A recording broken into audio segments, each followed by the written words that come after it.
La dernière vidéo sur la vision de Dieu sous le trait d'un imberbe a suscité de vives réactions en commentaire. Et notamment,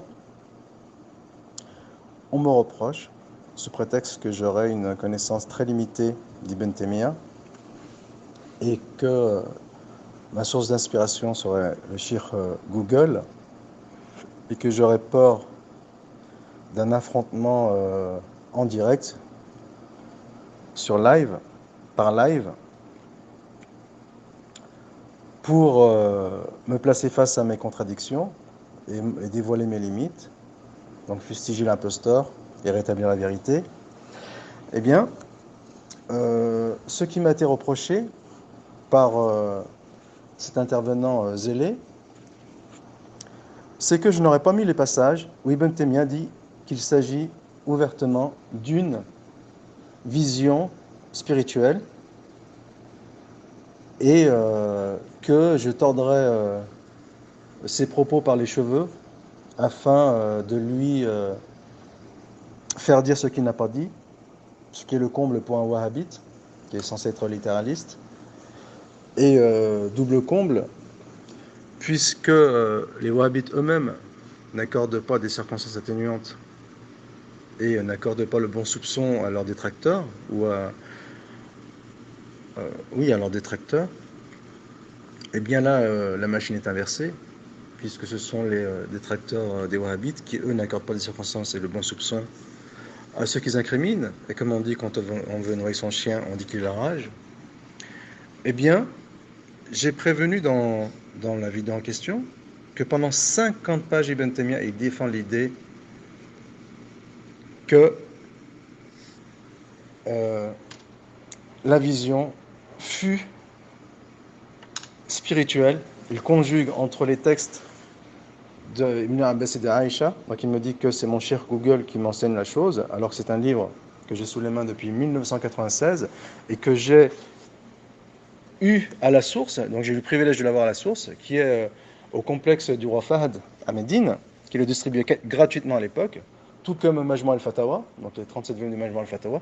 Et celui-là, il fait 2, 4, 6, 8, 10, 11 volumes. Et donc, dire que je cache ou que je ne serai pas au courant de ce que dit Ibn Taymiyyah sur le sujet, et que lui sera au courant, grâce notamment à des grandes références qui ont réfuté Ibn Taymiyyah. Donc apparemment, ce zèle est alimenté par la bonne, à l'inverse, la bonne opinion qu'ils ont de ces chirs, puisqu'il est impensable que ces chirs puissent se tromper, puisque étant donné que leurs accusations, elles sont fondées. Donc, par cette pétition de principe, Ibn Taymiyyah a forcément tort, et ceux qui ont ramené ces accusations ont forcément raison. Et celui qui va à l'encontre de ce constat, c'est un égaré, il ne sait pas lire, il utilise comme cher Google, il n'est pas arabophone, c'est un ignorant, et bien sûr tous les qualificatifs laudatifs que l'on peut entendre avec un zèle et une témérité dont ils ont le secret. Et bien sûr, comme on dit, Ramat Nibida Wansallet, elle m'a transmis son venin avant de prendre la fuite, c'est-à-dire que je suis le miroir inversé de la vision qu'il projette sur moi, soit qu'ils font une confiance aveugle à leurs références, et lorsque l'on démontre que leurs références se sont trompées, eh bien ils n'en demeurent pas moins, puisqu'ils ne s'imaginent pas par un biais cognitif, ils ne s'imaginent pas qu'ils puissent se tromper. Et pourtant, ce sont apparemment des personnes très cultivées, très intelligentes, certainement bien plus que moi, puisque moi, mon intelligence est très moyenne, je suis très peu cultivé, et mon bagage culturel est extrêmement moyen et limité, donc j'ai affaire à des individus qui sont bien plus calés que moi. D'ailleurs, ils me le font savoir gentiment, avec délicatesse. Mais malgré tout, ce qui compte, ce sont les faits. Donc sortons de ce formalisme aveuglant et tenons-en aux faits. Et je pense que des personnes aussi intelligentes qui n'ont pas vu ces 50 pages où Ibn Taymiyyah il dit que c'est une vision spirituelle, c'est rêver à l'état d'éveil, ou c'est tout simplement être enfermé dans un aveuglement sans limite. Ibn Taymiyyah rapporte d'ailleurs l'adage arabe selon lequel l'amour rend sourd et aveugle, dans Majma' al-Fatawa, 9e volume, page 314. Et cet adage vient corroborer la Bible dans Matthieu 13, verset 13, parce qu'ils regardent sans regarder et qu'ils entendent sans entendre ni comprendre. Mais aussi dans Ésaïe 44, verset 18, ils ne comprennent pas, ils ne discernent pas, car leurs yeux sont encrassés au point de ne plus voir, leurs cœurs le sont aussi au point de ne plus saisir. Dans le Nouveau Testament, le Nouveau Testament répète cette leçon dans Marc 4, versets 11 et 12, et Matthieu 13, versets 11 et 15. Donc, passons au vif du sujet, en commençant tout d'abord par la table des matières. Donc, malheureusement, c'est une opération très simple qui a échappé à nos amis et qui est que, à partir de la page 156, Ibn Taymiyyah parle de les narrations rapportées par Ibn Khuzaymah dans ce kitab Tawhid sur la vision du prophète sallallahu alayhi wa sallam la nuit de l'ascension. Ensuite, en 58, il ramène les paroles des savants sur cette vision de la nuit de l'ascension. De page 179 à 158, Ibn Taymiyyah, il conjugue entre la vision rapportée par Ibn Abbas, qui a été infirmée par Aïcha, en disant que la vision infirmée, c'est la vision à l'œil nu. Donc tout ça, je l'ai expliqué, mais malheureusement, je dois me répéter pour échapper au courroux de nos juges arbitraires. Eh bien, il conjugue entre la parole de Aïcha et la parole d'Ibn Abbas, donc ça, je l'ai expliqué, de page 179 à 187, donc ce n'est pas le cher Google. Ensuite, il ramène page 184 à quoi le Mu'tazila fi ru'ya, donc les opinions des Mu'tazilites sur la vision. Ensuite, page 191, il dit noir sur blanc, on va lire de grands passages bien sûr. Ru'yatun nabi rabbahu fil manam. Il dit noir sur blanc que la vision du prophète était en rêve. Et moi je disais que c'était 50 pages, mais j'étais généreux parce que c'était page 191 à page 249. C'est plus 50 pages, c'est 60 pages, mais on va lire des passages, puisque ils seraient inexistants selon nos amis, puisque leurs références leur disent que ces passages n'existent pas. Donc on va les lire. Ensuite, page 249, Rabbahu innama kanat fil manam. Il dit j'ai vu mon Seigneur en vision. Il dit que c'était en rêve. Donc ça c'est la table des matières. Il dit ça page 150 et il le démontre jusqu'à la page 317. Et à page 317, donc là où il y a le fameux passage, page 290, on va y revenir, il dit que la version qui dit que la nuit du destin, l'ascension, il y a un ajout sur lequel le prophète, il a vu de ses yeux le Seigneur, il dit que c'est un ajout qui est purement apocryphe. Et il le discute en 2 pages. Ensuite, il le discute d'un point de vue technique, c'est-à-dire la chaîne narrative. Après, page 319, il discute de l'énoncé, jusqu'à la page 322, 4 pages. Ensuite, il ramène d'autres versions qui sont contestables et qui sont en faveur de la vision à l'œil nu. Donc, il n'y a pas plus éloquent. Mais bon, je me prête au jeu, tant pis. Ensuite, il va discuter de la page 325 à page 357. Ça fait quand même pas mal, hein, près de 30 pages. Il va discuter d'un point de vue purement technique de ces chaînes narratives. Et ensuite, il va parler à page 357, Ra'aytu Rabbi fi ahsani sura, le hadith j'ai vu mon Seigneur selon les meilleurs, sous les traits de meilleure image ou sous la meilleure forme. Donc là je traduis de façon express. Ensuite, il va confronter Razi sur son interprétation de ce hadith. Ensuite, il va, page 361, confronté Razi sur son interprétation de l'attribut de la sourate, qui est la forme ou l'image. Et ensuite, il va passer à une partie du hadith qui parle du doigt, de l'attribut du doigt. Donc là, ça met encore plus mal à l'aise nos amis. Mais tant pis, on va se prêter à leur jeu et nous allons revenir à la page 290, puisqu'on nous a dit qu'on avait éludé cette page. Tout commence à page 288. Que dit Ibn Taymiyyah, page 290?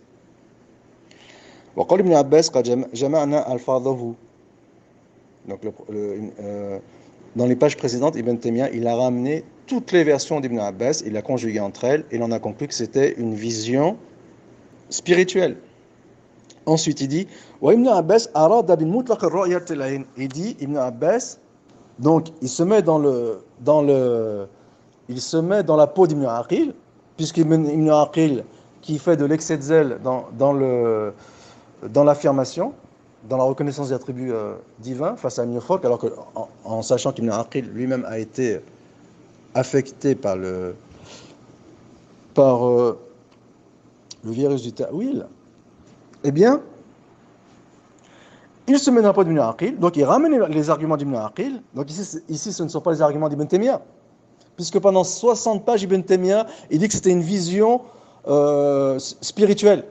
On va revenir sur tous ces textes, malheureusement, je ne voulais pas en arriver là, mais puisqu'on m'y a forcé, eh bien, pourquoi pas, prêtons-nous à cet exercice. Et donc, Ibn Abbas, il parle d'une vision sans préciser, est-ce que c'est une vision spirituelle, est-ce que c'est une vision visuelle. Et comme ce texte, il y a des textes d'Ibn Abbas qui laissent la chose ouverte, sans précision, donc l'hypothèse que ce soit une vision visuelle, eh bien, elle est probante. Et là, Ibn Taymiyyah, il se met dans la peau d'Ibn Aqil. Ensuite, il va démontrer Ibn Taymiyyah que cette vision d'Ibn Aqil, elle est envisageable sous plusieurs points. Donc là, on est dans le style d'Ibn Taymiyyah. Ibn Taymiyyah, il ramène les arguments d'une opinion qui est très faible, et pourtant il la défend selon souvent une dizaine de points. Et lorsqu'on écoute la façon dont il défend cette opinion faible, on a l'impression que c'est la bonne opinion, alors que là, il vient de la détruire pendant 90 pages, et qu'il va continuer à la détruire par la suite, mais ce n'est pas grave. On se prête au jeu, et donc, il dit que ça peut être aussi bien une vision par les yeux, et il va en donner un certain nombre d'arguments. Là, j'en compte 5. Donc, on est page 288. Il dit, primo, ce qui laisse entendre implicitement, lorsque la vision n'est pas précisée, implicitement, ça laisse entendre que c'est une vision par les yeux, visuelle. Donc, voici le premier argument que l'on concède à Ibn Aqil. Deuxième argument, Aïcha, elle dit que celui qui a prétendu que le prophète sallallahu alayhi wa sallam, il a vu Dieu de ses yeux, il leur a menti sur Dieu. Et Aïcha, elle argumente avec le verset La tudrikul absar. Donc, on ne peut le cerner du regard. Wa qawluhu, et l'autre verset Ma kana li basharin an yukallima Allahu ilayhi wahyan. Tout être humain ou toute créature, eh bien, Dieu rentre en contact avec elle par la parole, qui est la révélation. Et donc, les deux arguments mis en avant par Aïcha, elle réfute l'idée que la vision était par les yeux. Et c'est ce que réfutait Ibn Taymiyyah. Donc, on a mis simplement les titres dans la table des matières. Quand Ibn Taymiyyah il conjugue entre la parole de Aïcha et d'Ibn Abbas. Donc, ça veut dire que Aïcha elle a compris de la parole d'Ibn Abbas qu'il s'agissait d'une vision visuelle par les yeux. Et la façon dont tu as compris Aïcha, cela démontre que les propos d'Ibn Abbas laissent à penser, puisqu'il n'y a pas la précision, est-ce que c'est par les yeux visuels ou spirituels, et laisse à penser à première vue que c'est visuel. Donc ici c'est un argument en faveur d'Ibn Aqil. Le troisième argument en faveur d'Ibn Aqil, c'est dans في حديث عكرمة, donc dans des hadiths qu'Ibn Taymiyyah il a fait l'analyse technique. أليس يقول الرب تعالى ألا تدرك الأبصار ومن يدرك الأبصار. Donc il pose la question au compagnon, puisqu'il est la narration d'Ibn Abbas, elle l'interpelle. Il dit, Dieu ne dit-il pas qu'on ne peut s'en du regard, alors que lui cerne tout le monde du regard. Donc ici, en sachant que, entre guillemets, l'attribut du regard est attribué à Dieu, ce n'est pas grave. Ensuite, il dit non, là, en sachant que malheureusement j'ai déjà parlé de ces points, mais tant pis. Apparemment une heure n'a pas suffi. Ici, il s'agit de la lumière. Elle est dit il dit si Dieu montre sa lumière, donc si on enlève le voile, le hijab, et qu'il montre ça, et qu'il se montre sous son aspect, sous sa lumière. Donc ici, il faut traduire de façon simultanée. Eh bien, cela signifie et dit que ce verset, il va à l'encontre de celui qui pense que la vision était visuelle. Donc cet argument il est en faveur d'Ibn Aqil, même s'il détruit l'argument d'Ibn Aqil. Et malheureusement, ces considérations complexes, des intellectuels aussi perspicaces n'arrivent pas à pénétrer la chose, sous prétexte qu'ils s'accrochent aveuglément, malheureusement. Donc ils donnent leur cerveau à leur référence, et ensuite ils inversent les rôles en disant que c'est nous qui nous fanatisons sur la personne d'Ibn Taymiyyah. Donc nous sommes leur reflet et leur miroir inversé. Eh bien, ومن أن هذه الآية إنما تعارض بها من يثبت رؤية العين لأن الجواب بقول ذاك النور الذي ونوره إذا تجن بنور لا يدرك الشيء يقتضي أن الإدراك يحصل غير هذه الحال. Et dit que ici, bon, il ramène un argument en faveur d'Ibn Aqil, disant que si Aïcha et l'autre compagnon réfutent l'idée qu'il y a eu vision, c'est qu'il s'agissait d'une vision où la vision laissait comprendre que c'était à l'œil nu. Donc cet argument est en faveur d'Ibn Aqil. Ensuite, وأن ما أخبر به من رؤيته هو من هذا الإدراك الذي هو رؤية البصر أن البصر أدركه لكن لم يدركه في نوره. Donc, la vision, elle fait par les yeux. Simplement, la vision, elle n'a pas cerné Dieu. Selon le propos d'Ibn Aqil. Là, on n'est pas selon le propos d'Ibn Taymiyyah. Mais ce n'est pas grave. الذي ونور الذي تجلى فيه لا يدركه شيء. وهذا الخبر من رواية ابن أبي داود. Donc ici, il est encore en train de parler en faveur d'Ibn Aqil. أنه سئل ابن عباس هل رأى محمد ربه؟ قال نعم. Est-ce que Dieu a vu son Seigneur? La réponse, oui. وكيف رأى? Et comment l'a-t-il vu? قال في سورة الشاب دونه ستر من لؤلؤ كان كأن قدمي في خضرة. فقلت لابن عباس أليس في قول لا تدرك الأبصار ويدرك الأبصار وهو لطيف الخبير. Ici, le compagnon lui-même, ou celui qui interroge Ibn Abbas, lui-même, il remet en question cette vision. Et s'il remet en question cette vision, c'est parce que dans le hadith en question, en sachant qu'il y a plusieurs versions, mais dans l'une des versions, la vision n'est pas précisée. Est-ce que c'est une vision en rêve ou une vision visuelle? Et puisque la chose n'est pas précisée, eh bien, la première chose qui s'impose à l'esprit, c'est que c'est une vision visuelle, et cet argument est en faveur d'Ibn Aqil. On continue. Donc ici, même réponse. La laka, dhalika nuru alladhi huwa nuruhu. Non, ici, il s'agit de sa lumière. Donc il donne la même réponse.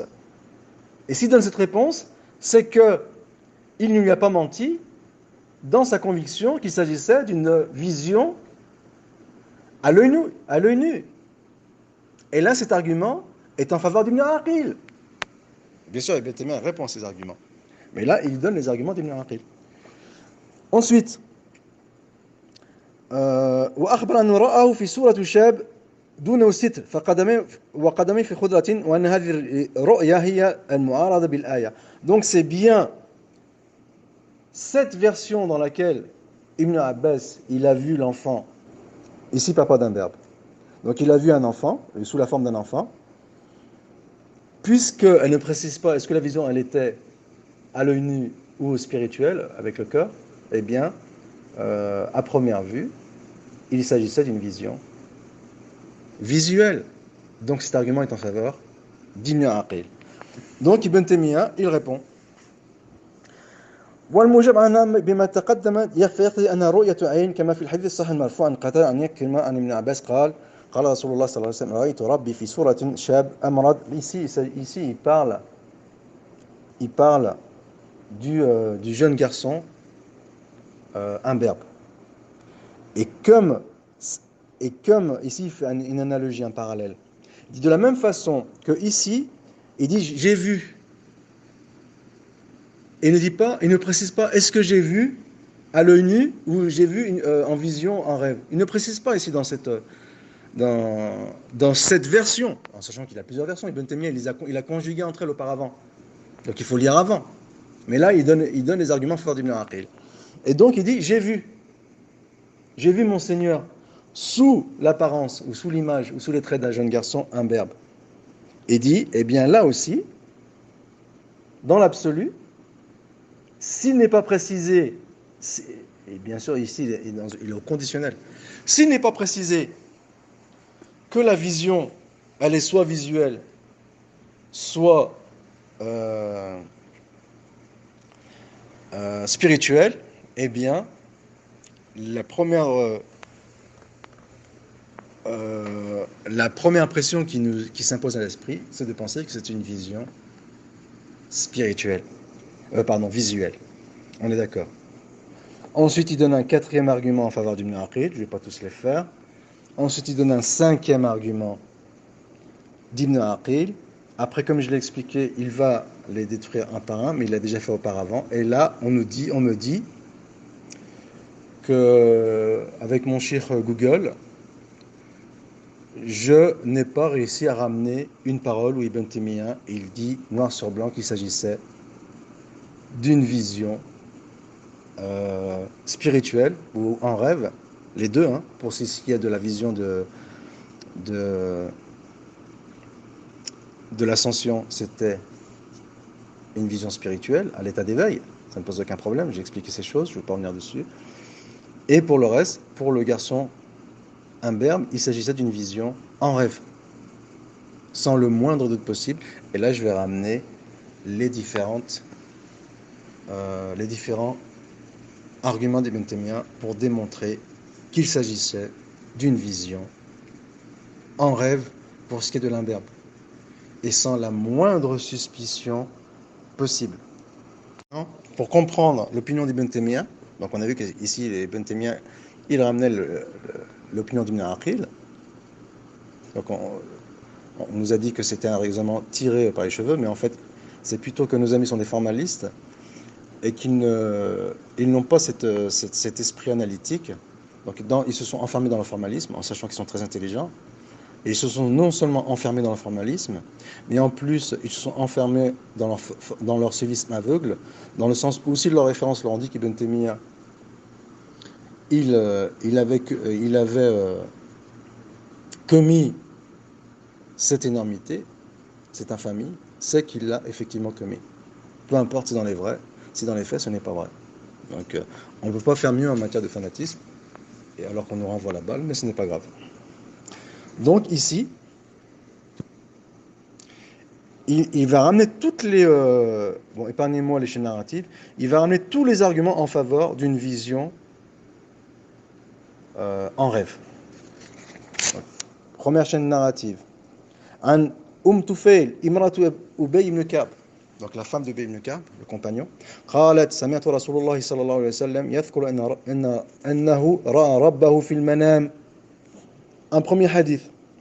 Il a vu son Seigneur en rêve. Ici, il a vu son Seigneur, comme avec la version d'Ibn Abbas. Ici, il dit noir sur blanc en rêve.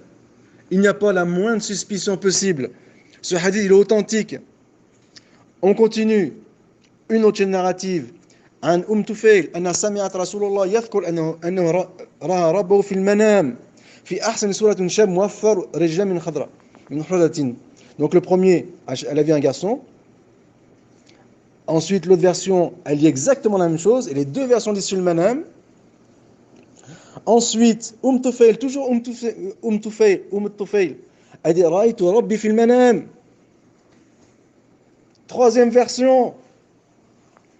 Ensuite, Ibn Taymiyyah, il parle de cette version.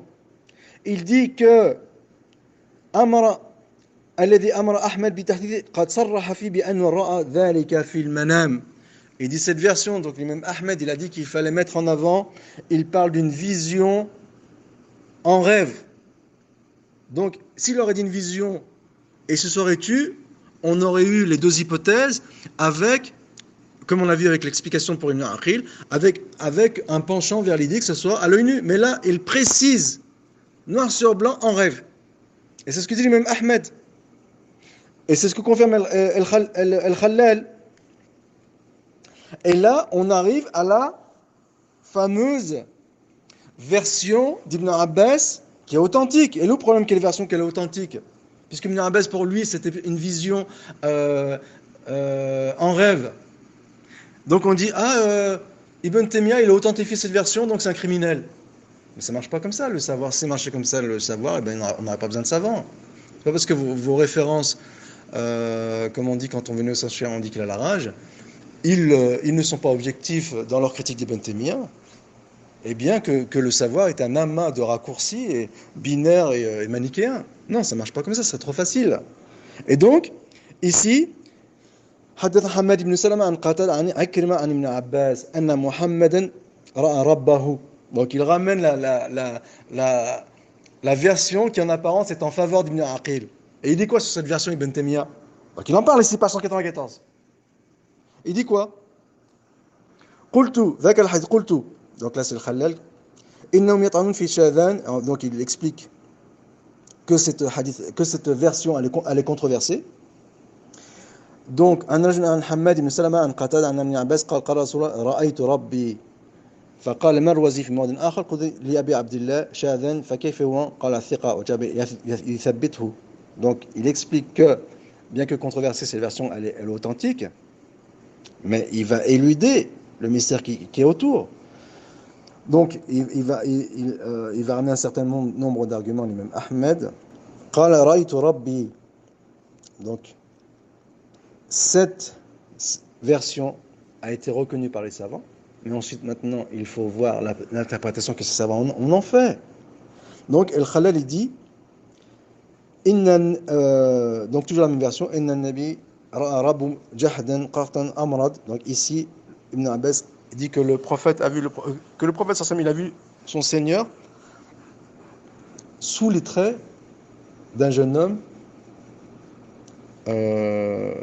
imberbe. Et ici, la version d'Ibn Abbas, elle ne dit pas si c'est une vision à l'œil nu ou une vision en rêve. Mais Ibn Taymiyyah est en train de démontrer qu'il s'agissait d'une vision en rêve. Il le démontre, Ibn Taymiyyah. Simplement le fait que ce n'est pas précisé ici, ça ne veut rien dire. C'est simplement une hypothèse que ça pourrait être éventuellement à l'œil nu, mais dans les faits, ce n'est pas le cas, puisque les autres versions, elles confirment le contraire. Donc Ibn Taymiyyah continue son raisonnement. Donc tu as un Ibn Abbas, أنه رأى ربه عز وجل عن النبي أنه رأى ربه عز وجل شابا أمرا. Donc toujours la même version, qu'il a vu sans préciser si c'est une vision visuelle ou en rêve. Ensuite, il continue. حدثنا حماد عن قتادة عن عكرمة عن ابن عباس قال قال رسول الله صلى الله عليه وسلم رأيت ربي في صورة شاب أمرد. J'ai vu mon Seigneur sous les traits d'un jeune homme imberbe. Donc on reproche à Ibn Taymiyyah d'avoir authentifié cette version, mais elle ne pose pas de problème cette version, puisqu'il n'est pas précisé ici que c'est à l'œil nu. Simplement, on peut y penser, cela peut laisser entendre, s'il n'y avait pas les autres éléments qui viennent conforter l'idée que c'était effectivement un songe. Et là, cette version ne pose plus aucun problème. Donc, Ensuite, سمعت النبي donc عن عبد الرحمن بن عياش الحضرمي قال سمعت النبي صلى الله عليه وسلم يقول رأيت ربي عز وجل في أحسن سورة فقال أي فيما يختصم الملأ الأعلى. Donc une autre version d'un autre compagnon qui démontre, dans laquelle bien sûr il y a l'épisode où Dieu pose son doigt sur les omoplates, entre les omoplates du prophète. Là, bien sûr, là, on va avoir droit à un silence radio chez ces messieurs qui se réclament être le sunnisme authentique du juste milieu. Eh bien, le juste milieu qui nous répond à cet argument. Eh bien, donc ici, il y a le hadith en entier, je vais pas le répéter. Simplement, au début du hadith, il dit Ra'aytu Rabbi. J'ai vu mon Seigneur. Et là aussi, c'est pas précisé. Mais encore une fois, les autres versions précisent que c'était en rêve. Et après, Ibn Taymiyyah ramène la version d'Ibn Khuzayma, toujours avec Aïch, Abdurrahman ibn Aïch al-Hadrami, سمعت رسول الله يقول رأيت ربي في أحسن صورة. Donc là aussi, ce sont des versions qui sont authentiques. Ensuite, donc il va citer le hadith jusqu'à la fin. Selon Khalid ibn al-Lajlaj, عن عبد الرحمن بن عايش عن رجل عن أصحاب النبي صلى الله عليه وسلم. Donc il continue avec les différentes versions du hadith. Une autre عن ابن عباس أن النبي صلى الله عليه وسلم قال رأيت ربي في أحسن صورة فقال يا محمد قلت لبيك أسعدك قال فيما يختصم المال الأعلى. À chaque fois c'est la même version, donc rapportée par des chaînes narratives différentes. Ensuite, ici une version selon معاذ بن جبل قال احتسب عنا رسول الله صلى الله عليه وسلم ذات غداة من ساعة الصبح حتى كدنا نتراءى قرن الشمس فخرج رسول الله سريعا. Donc une fois nous attendions le prophète pour la prière du Sobh, il est venu en retard, si tant est que le soleil allait presque se lever, on se voyait presque les uns les autres. فثوب بالصلاة. Donc ثوب il dit quoi? ثوب بالصلاة. التثويب هنا إقامة الصلاة. Donc il a ordonné qu'on fasse إقامة الصلاة. فصلى وتجوز في صلاته. Donc il a prié rapidement parce que le lever du soleil était proche. فلما صلى دعا بصوته قال مصافكم كما أنتم ثم انتقل إلينا فقال. Donc rangez-vous, mettez-vous en rang ou rangez-vous autour de moi. Donc je vais vous raconter quelque chose. إني سأحدثكم ما حبسني عنكم الغداء. Dit pourquoi je suis venu en retard. Je vais vous expliquer pourquoi je suis en retard à la prière. قال إني قمت من الليل. Dès que j'ai fait une prière nocturne. فتوضأت وصليت ما قدر لي. Et je fais les ablutions et j'ai fait un certain nombre de rak'at. فنعست فيما صلى حتى استثقلت. Donc il dit quoi? Il dit je me suis assoupi pendant la prière. C'est clair ici, c'est clair que le Mudrash. فإذا أنا بربي في أحسن صورة. Et au moment que je me suis assoupi, j'ai vu mon Seigneur sous la plus belle des images. Y a-t-il plus éloquent? Ce seraient des passages qu'on cacherait d'Ibn Taymiyyah pour cacher son infamie. Et ensuite, même les mêmes propos donc, qui vont conforter la version d'Ibn Abbas comme quoi c'était une vision en songe, en rêve, et dit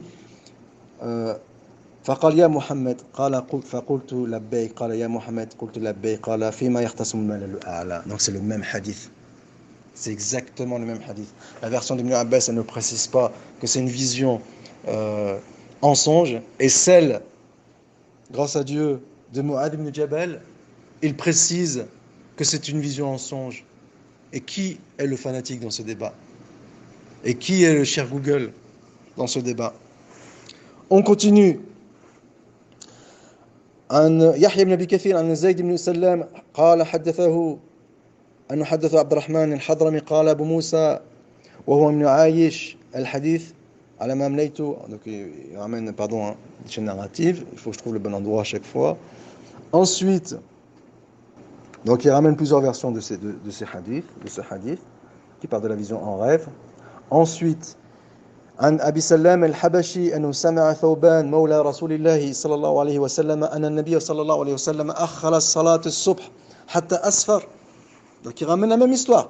قال إنما تأخرت عنكم إن ربي قال يا محمد هل تدري فيما يختصم المال الأعلى قال لا أدري يا رب. Donc il raconte la même histoire, mais ici également il n'est pas précisé que c'était une vision en rêve.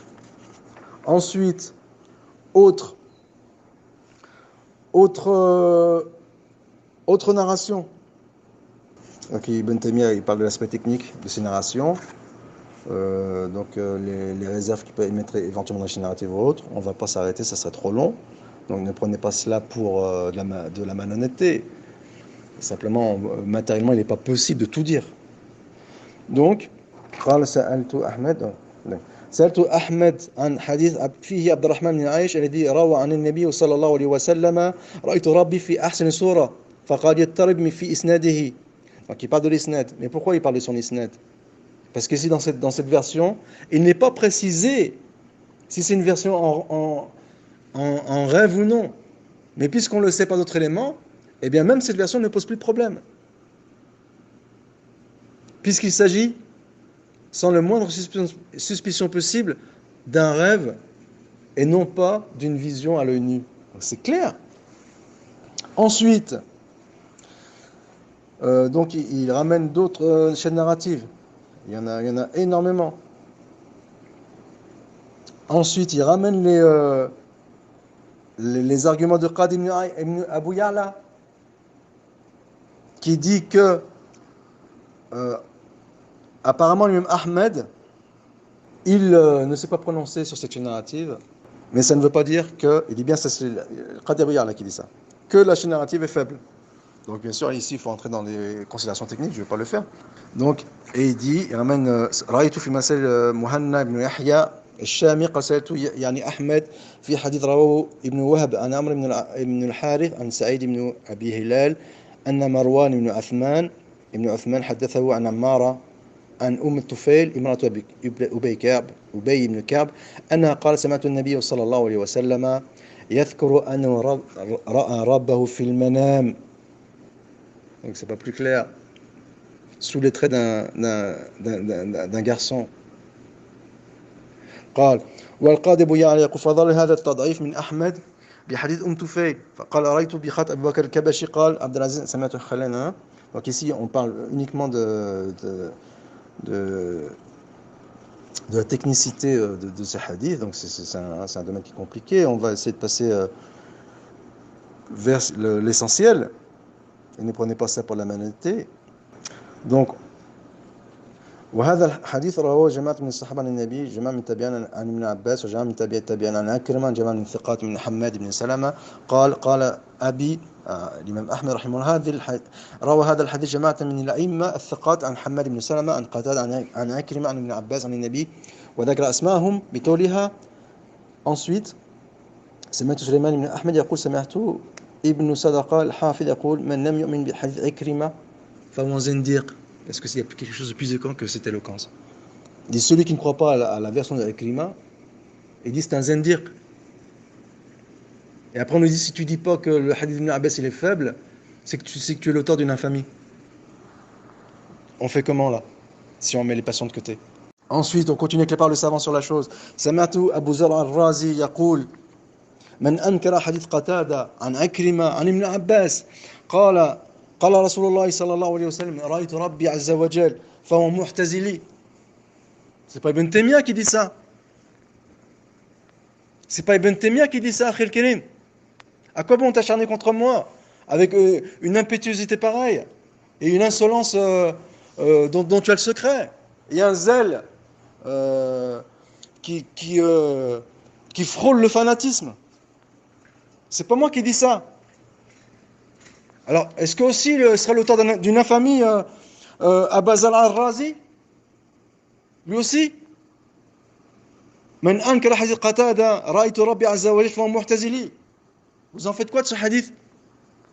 De cet avis de ce grand spécialiste en hadith, de ce grand traditionniste? Ne pas convaincre traditionnaliste. Et donc, وسمعت علي بن أحمد المهران المديني قال حضرت أبا عبد الله بن مهدي وحضر عندنا جماعة فتذاكروا حديث عكرمة وأنكره بعضهم. Donc certains l'ont remis en question. وكنت قد حفظته فحدثت به بطوله فقام إلي أبو عبد الله وقبل رأسي ودعا لي. Il m'a embrassé la tête quand je lui ai récité ce hadith. Lui-même Ahmed, il m'a embrassé la tête. وقال حدثنا محمد بن محمد بن الحسن قال حدثنا أحمد بن محمد اللخمي قال سمعت محمد بن علي بن جعفر البغدادي قال سمعت أحمد بن محمد بن الهاني الأثرم قال يقول سألت أبا عبد الله أحمد بن حنبل عن حديث حماد بن سلمة عن قتادة عن عكرمة عن ابن عباس عن النبي صلى الله عليه وسلم رأيت ربي.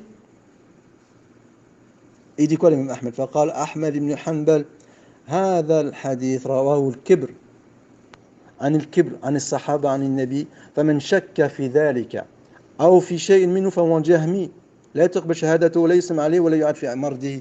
Il dit l'imam Ahmed, il dit que ce sont des grands rapporteurs qui ont rapporté ce hadith, ainsi que les compagnons, et celui qui doute de l'authenticité de ce hadith, ne serait-ce qu'en partie, il dit noir sur blanc le Ahmed que c'est un jahmi. Donc je comprends pourquoi nos amis sont autant acharnés contre Ibn Taymiyyah et par votre conséquence sur moi.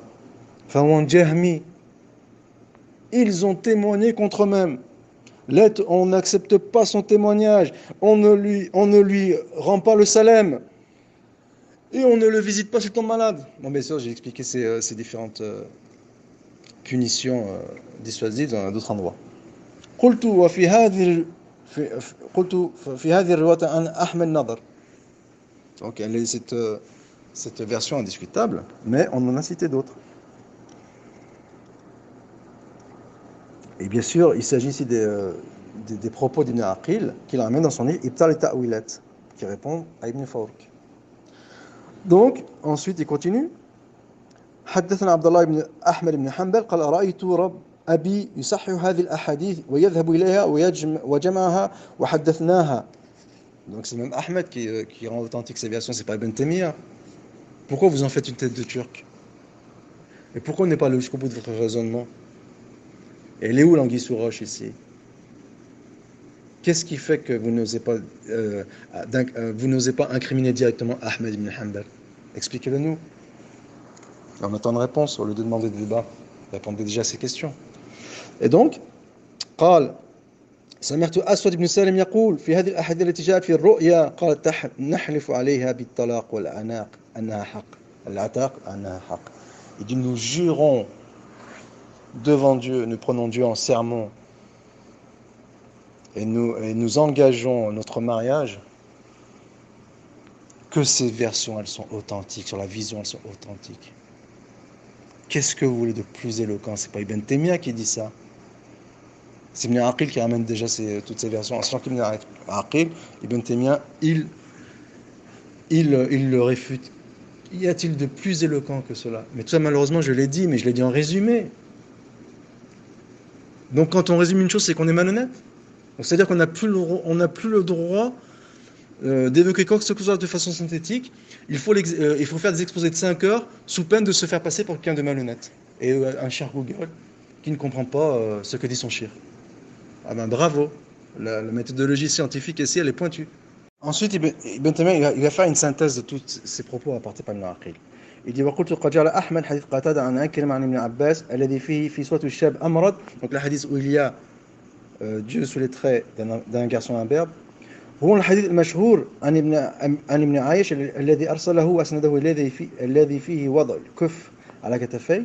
Donc ici il y a l'épisode du doigt qui met à mal nos amis, ça c'est sûr et certain, nos amis zélés, dont le zèle n'a d'égal que leur impétuosité et leur témérité, et ils le font savoir qu'ils sont impétueux et téméraires dans leurs commentaires zélés, et dans lesquels ils lancent des défis, et sous peine d'être taxés d'imposteurs si on ne répond pas à ces défis. Mais vous voulez faire quoi devant toutes ces réalités, devant toutes ces narrations? Vous allez répondre à quoi à ces narrations? Vous allez ramener des accusations dans vos ouvrages, parce que vous avez des ouvrages à la maison avec des manuscrits, et nous, avec notre cher Google, on n'arrive pas à distinguer entre nos têtes et nos pieds, entre notre tête et nos pieds. Elle est là la conclusion à laquelle vous voulez nous mener ou nous faire dire en public. C'est cette façon dont vous voulez nous humilier en public. Je continue pour l'humiliation. Donc, Ici, il parle, l'imam Ahmed, an ibn Abbas, fi Suwat al-Shab, il parle bien sûr ici de la version de l'enfant imberbe.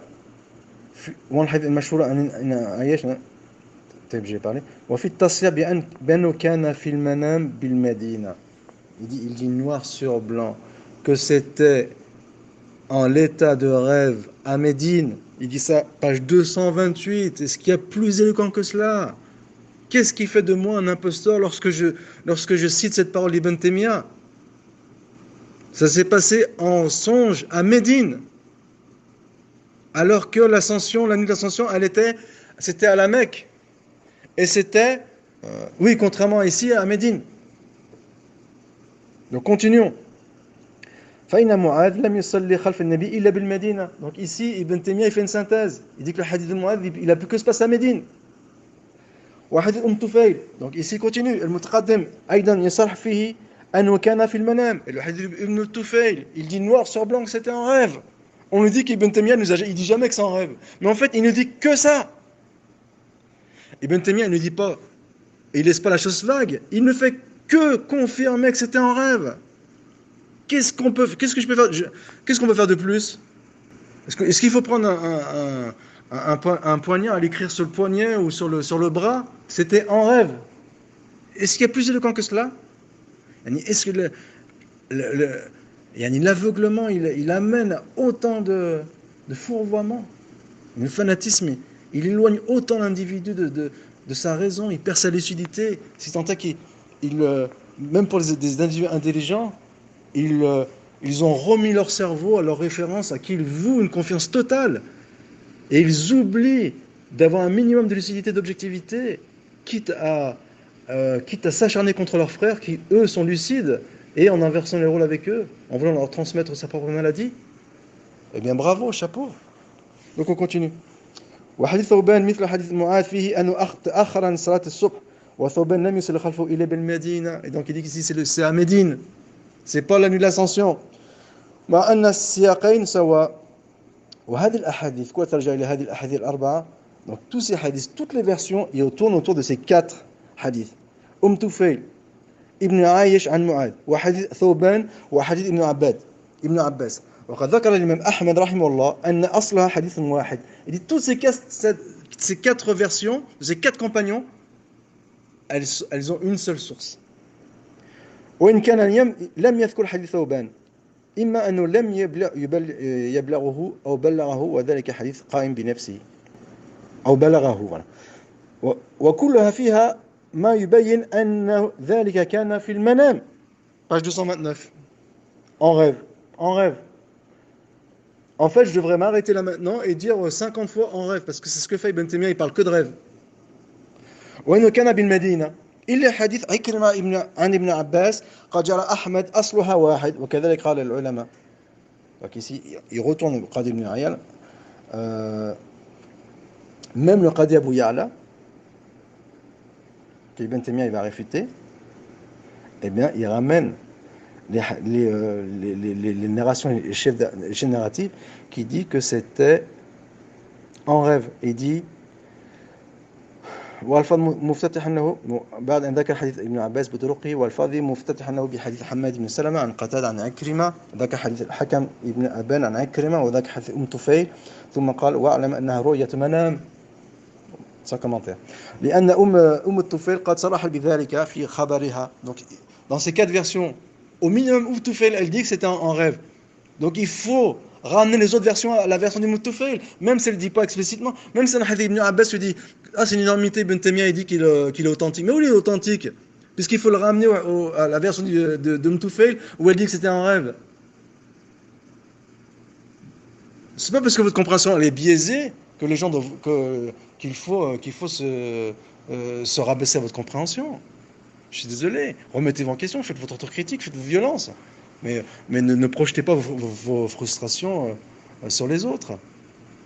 Au minimum pour ne pas échapper au ridicule. Et bien sûr pour votre conscience et votre devenir. Ça ne vous mettez pas en danger devant Dieu. Et donc, واعلم انها رؤية منام لان طفيل قد صرحت بذلك في خبرها وحديث ابن عباس أكثر ألفاظ مطلقة. Il dit malgré que la plupart des versions du hadith Ibn Abbas, elles étaient sans précision, visuelle ou en songe. Elle ne précise pas. Mais grâce à Tufayl, on sait que c'était en rêve. Voilà. وقد نقل في بعض الصريح بذكر المنام. Et il y a même des versions d'Ibn Abbas où c'est précisé que c'est en songe. Est-ce qu'il a plus éloquent que cela, mon ami? Mon ami du juste milieu. Est-ce qu'il est plus éloquent? بذكر المنام فيما حدثنا أبو القاسم عبد العزيز قد أخبرني أبو بكر بن محمد بن جعفر عن مالك في الإجازة قال وقرأت على أبي قال حدثنا عبد الله ابن أحمد بن حنبل قال حدثني أبي قال حدثنا عبد الرزاق قال حدثنا معمر عن أيوب عن أبي قلابة عن ابن عباس أن النبي صلى الله عليه وسلم. Écoutez bien maintenant.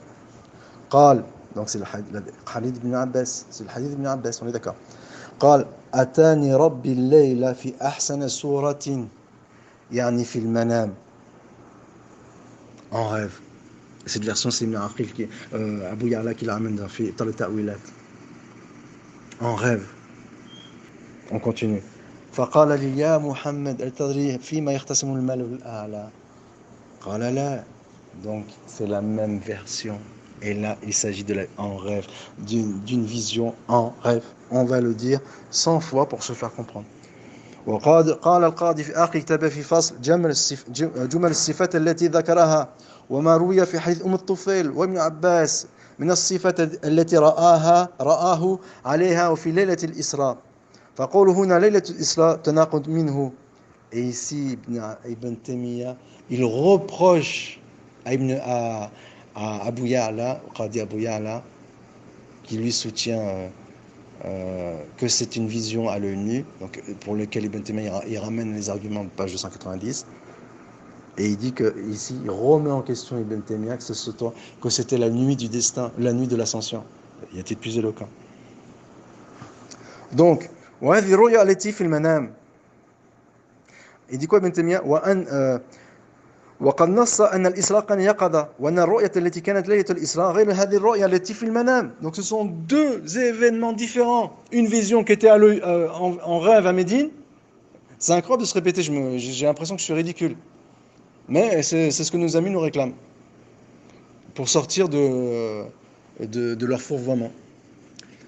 C'est tout le malheur qu'on leur souhaite en tout cas. Même si apparemment il a pris des proportions énormes. Et donc, il dit que l'un était à Médine et l'autre à la Mecque. Ce n'est pas le même événement. L'un, il était en rêve et l'autre, il était à l'œil nu. Y a-t-il plus éloquent que ça? Et dans celui qui est de vision à l'œil nu, à aucun moment, Ibn Taymiyyah va le préciser plus loin, mais ça j'en ai déjà parlé, je ne fais que me répéter, à aucun moment il est dit qu'il a vu un enfant imberbe, un jeune homme imberbe. Y a-t-il plus éloquent? On continue. Donc, encore une autre version qui est rapportée par Abdallah ibn Abi Salama, Anna Abdallah ibn Omar, radiallahu anhuma, بعث إلى عبد الله بن عباس رضي الله عنهما فسأله هل رأى محمد ربه فأرسل إليه عبد الله بن عباس أن نعم. Donc on pose la question à Ibn Abbas, est-ce que Mohammed a vu son Seigneur? Ibn Abbas il dit oui. فرد عليه عبد الله بن عمر رسوله, il dit demande-lui كيف رآه, comment l'a-t-il vu? فأرسل إليه أنه رآه في روضة خضراء دون فراش من ذهب إلى كرسي. Donc il explique comment il a vu. Ensuite, donc ici il parle d'une autre question, j'aimerais aller plus vite. Donc, il ramène les versions, il parle d'un enfant, mais ici c'est pas l'enfant imberbe. Toutes les versions, donc Ibn Abbas, Tufayl. وأما ذكر الحملة الأربعة فهو في أحاديث أخرى في اليقظة. Ensuite, il dit qu'il y a un amalgame chez certains rapports et certaines dictions entre ce qui s'est passé dans l'Islam et le Mi'raj et ces hadiths qui étaient en rêve. ولما ذكر أحمد من أن حديث إكرمة عن ابن عباس أصل حديث الطفيل وأن أحاديث ابن عباس المشهورة عنه في أنه رأى بفواده مرتين. Donc il dit, Ibn Abbas, il y a un hadith noir sur blanc qui dit qu'il a vu Dieu à deux reprises avec son corps, bifouadihi. Donc c'est une vision spirituelle. Quand bien même il s'agirait de l'Isra. de l'ascension. وإنما كان ذلك بمكة, et c'était à la Mecque, l'ascension d'ailleurs c'était à la Mecque. إنه ذكر في تفسير سورة النجم وهي مكية باتفاق العلماء. وما روته طفيل ومعاذ ما هو بالمدينة, alors que le hadith de Mu'adh et de طفيل c'était à Médine et c'était donc en rêve. فهذا إكرمة عن ابن عباس يشبه ألفاظ الحديث طفيل, même s'ils se ressemblent. Le hadith d'Ibn Abbas il ressemble à ceux de Mu'adh, طفيل, وهي ذلك أن الأسانيد المتواترة عن ابن عباس إنما فيها إخبار أنه رآه بفؤاده. Et tous les hadiths qui sont communément transmis chez Ibn Abbas, ils disent qu'il l'a vu avec son cœur. وإن قال في ذلك في تفسير القرآن فلو كان عنده عن النبي أنه أخبر بلفظه من رؤية ليلة المعراج لم نحتاج لذلك ولكن هذا هو الذي يحتمل عليه في رؤية من تأويله بالقرآن. Donc Ibn Taymiyyah dit que ça ne peut pas être la nuit de l'ascension. Donc il en fait la démonstration. والذي يحتمل عليه تأويله ولهذا لم يثبت للإمام أحمد رحمه الله إلا ما ثبت عن ابن عباس من رؤية بفؤاده. Dans toutes ces versions qui laissent entendre que c'était la nuit de l'ascension, l'imam Ahmed il retient que c'était avec le cœur. رؤية بفؤاده ومن رواية هذه الأحاديث التي جاءت على الوجه الذي جاءت عليها وذلك يدفع قول من أطلق نفي الرؤية. Donc ولا يدفع قول من نفي رؤية البصر كما جمع بينهما. Donc ici il dit que ces hadiths qui sont contradictoires, eh bien il est possible de conjuguer entre eux et de dire que certes on ne peut pas infirmer qu'il y a une vision visuelle, mais en même temps, cela remet en question ceux qui disent que c'est une vision. Il parle ici pour cette catégorie de texte, hein, pas pour les autres qu'on a cités auparavant. Mais en même temps, on ne peut pas en conclure qu'il n'y a pas eu vision. Donc ici, ces narrations controversée, elle peut laisser à penser que c'était une vision visuelle. Voilà. Et Ibn Taymiyyah, il est en train de résoudre, d'un point de vue purement technique, ces problématiques, comme j'ai expliqué dans la vidéo. وقد يقال أن حديث إكرم عن ابن عباس في تفسيره الرؤيا التي بفؤاده التي كانت في مكة. Donc il dit on peut éventuellement conjuguer entre ces textes en disant qu'à la Mecque éventuellement Ibn Abbas il l'a vu avec son cœur بفؤاده, il le dit noir sur blanc. لكن هذه الزيادات التي في حديث إكرمة لا تؤخذ بمجرد تأويل القرآن بل يحتاج إلى توقيف وذاك الزيادة التي في حديث المسألة ابن عمر لابن عباس. Donc ici il cherche à conjuguer entre ces textes. Ici il rentre dans des considérations complexes. Donc on continue. وقد تبين بما ذكرنا أن الحديث الذي فيه أتاني ربي في أحسن صورة. Donc ici maintenant Ibn Taymiyyah ramène sa conclusion. Page 238. Il ramène sa conclusion. إنما كان في المنام. C'était en rêve, mais c'est étonnant. Est-ce qu'il y avait du suspense ici? Il n'y a aucun suspense, puisque c'est ce qu'il dit là depuis 40 pages. وكان في المنام في المدينة. Donc c'est à Médine. ولم يكن ذلك ليلة المعراج. Donc ce n'était pas la nuit de l'ascension. كما يظن كثير من الناس, contrairement à ce que s'imaginent beaucoup de gens. وكنت مرة يجلس في طواف من أصناف العلماء في مجلس ابتداء تدريس الشيخ للحنفية وجرى ذكر هذا الحديث فظنوا أنه كان ليلة المعراج. Donc il raconte une anecdote au sujet de ce hadith. فقلت هذا لم يكن ليلة المعراج فإن هذا كان بالمدينة كما جاء مصرحا به. Il dit non, ce n'est pas pendant la nuit des destins. C'est contrairement à ce que s'imaginent beaucoup de gens. À la nuit de l'ascension, c'était à Médine et donc en rêve. والمعراج parce que l'ascension c'était à la Mecque. سبحان الذي أسرى بعبده من المسجد الأقصى من المسجد الحرام إلى المسجد الأقصى الذي باركنا فيها. هذا مما تواترت به الأحاديث واتفق عليه أهل العلم. Il dit qu'il y a un consensus disant que l'ascension était à la Mecque. Ensuite, وفي حديث ابن عباس ثبت عنه كحديث إكرمة ونحوه لأن ابن عباس قد ثبت عنه أنه كان يثبت رؤية محمد رب بفؤاده في مكة. Donc la première vision qui est à la Mecque, elle était de toute façon avec le cœur. Il le dit ici, noir sur blanc. Donc, قال عثمان بن سعيد الدارمي, Ibn Taymiyyah ramène d'autres citations de savants sur le sujet.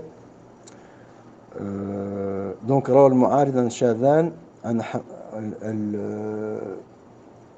donc il parle de Bishr al-Marrisi المعارض بشر المريسي عن شاذان عن حماد بن سلمة عن قتادة عن كريم عن ابن عباس عن النبي صلى الله عليه وسلم قال دخلت على ربي في جنة عن شابا جحدا في ثوبين أخضرين.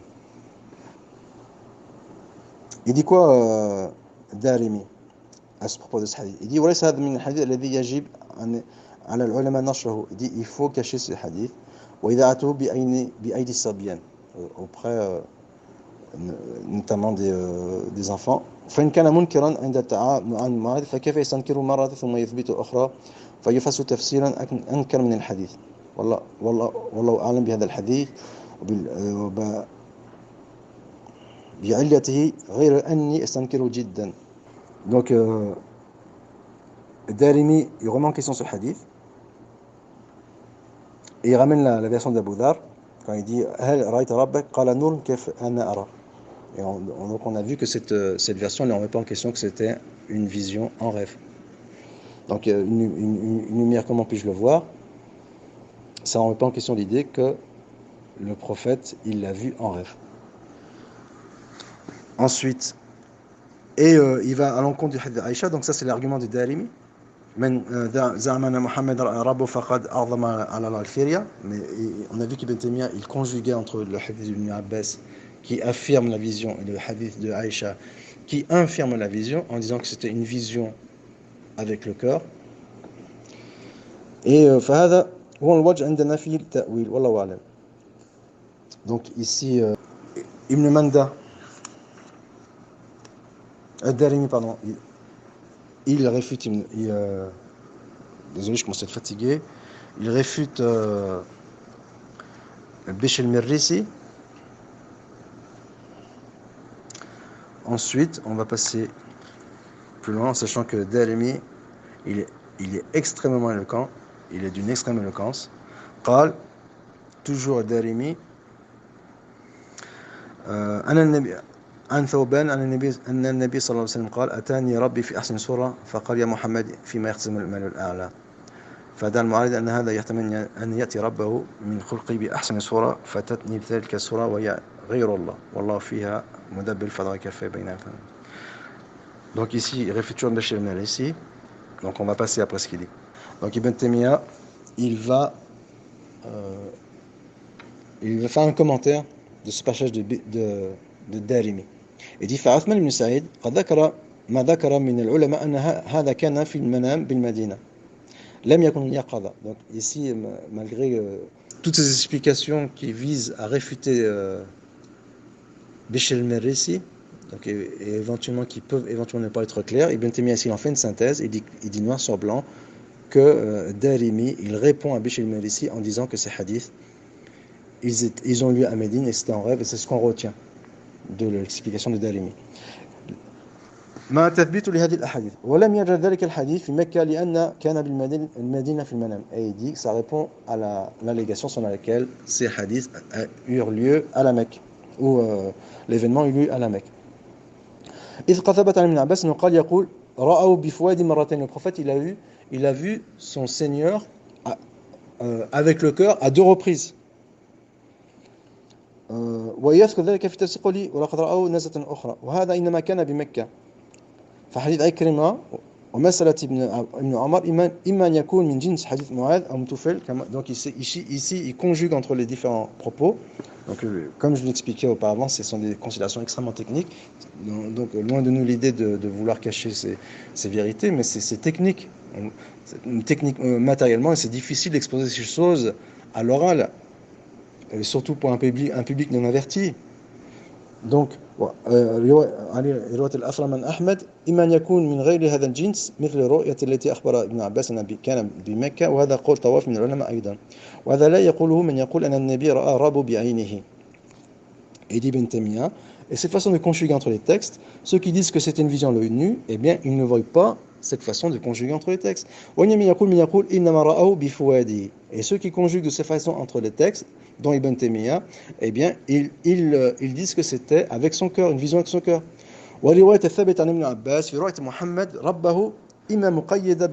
Soit ils disent qu'il les a vus avec son cœur, donc les versions d'Ibn Abbas. كما روى ذلك مسلم في صحيحه وذهب إليه أحمد في رواية الأثرم وإما مطلقة. Soit ne précise pas. comme on l'a vu tout à l'heure, là on a dit oui, mais c'est une énormité parce que comme c'est pas précisé, Ibn Taymiyyah il authentifie un hadith immonde. Mais, mais, mais là, ce raccourci, je sais pas si on peut décrire l'aberration d'un tel raccourci. Et le pire, c'est qu'on inverse les rôles. C'est puisqu'on n'adhère pas à un raccourci aussi aberrant, c'est que nous-mêmes, on est aberrants. C'est incroyable, l'époque dans laquelle on vit. Et donc, ولم أجد في أحد ابن عباس أنه كان يقول رأوا بعينه إلا من طريق شاذة. Et Ibn Taymiyyah dit, donc, aucune version Ibn Abbas, il nous dit qu'il a vu, que le prophète sallallahu alayhi wa sallam, il a vu Dieu avec ses yeux, sauf dans une version qui, elle est singulière, shadha. Il dit, et elle est refusée, elle est apocryphe. Il dit parce qu'elle va à l'encontre des autres versions, même les versions qui ne précisent pas que c'était un rêve, ça ne veut pas dire que ce n'était pas un rêve. Si on les conjugue avec les autres versions. Mais une version qui dit noir sur blanc que c'était à l'œil nu, il dit ben cette version elle est apocryphe. Est-ce qu'il y a plus clair? En quoi on est des affabulateurs? Qui sont les affabulateurs? Telle est la question. Il donne des exemples comme quoi cette version elle est apocryphe. Il dit وكيف إذا خالف الروايات المشهورة كما رواه الخلال قال أنبأنا محمد بن عبد الله سليمان الحضرمي قال حدثنا جمهور ابن منصور قال حدثنا إسماعيل بن مجالد قال حدثنا مجالد عن الشعبي أن عبد الله بن عباس كان يقول إن محمدا رأى ربه مرتين مرة ببصرة ومرة بفؤاده. Donc il a vu une fois à l'œil nu et une fois avec son cœur. Donc فسمع كعب الحبر قول ابن عباس فقال أشهد أن في التوراة donc كعب الأخبار أن لقسم رؤيته وكلامه بين موسى ومحمد فرأى محمد مرتين ولم يكلمه وكلمه موسى مرتين ولم يراه. وكان ابن عباس يقول التي في إذا الشمس كورت إنما عني بها جبريل وأنا محمد رآه كما رأه في سورته عند الله قد سد الأفق. Donc ici il explique que même la version qui dit que le prophète il a vu Dieu la nuit de l'ascension à l'état d'éveil. Premièrement, dans ces versions, il n'y a pas d'imberbes qui sont cités, puisque les imberbes, c'est pour les versions qui sont à Médine, et qui étaient sans la moindre suspicion en rêve. Et deuxièmement, il a vu des signes, il a vu ce que j'expliquais dans la première vidéo, il a vu l'ange Gabriel, il a vu le Sidrat al-Muntaha, le lotus suprême, et éventuellement, il a vu le hijab. Mais il n'a pas vu Dieu sous son apparence, puisqu'il dit c'est une lumière, comment puis-je le voir? Parce que l'œil, sur terre, on ne peut pas supporter la vision de Dieu. Même le prophète, sallallahu alayhi wa sallam. Et malgré qu'il était monté au 7e ciel, il ne pouvait pas voir Dieu.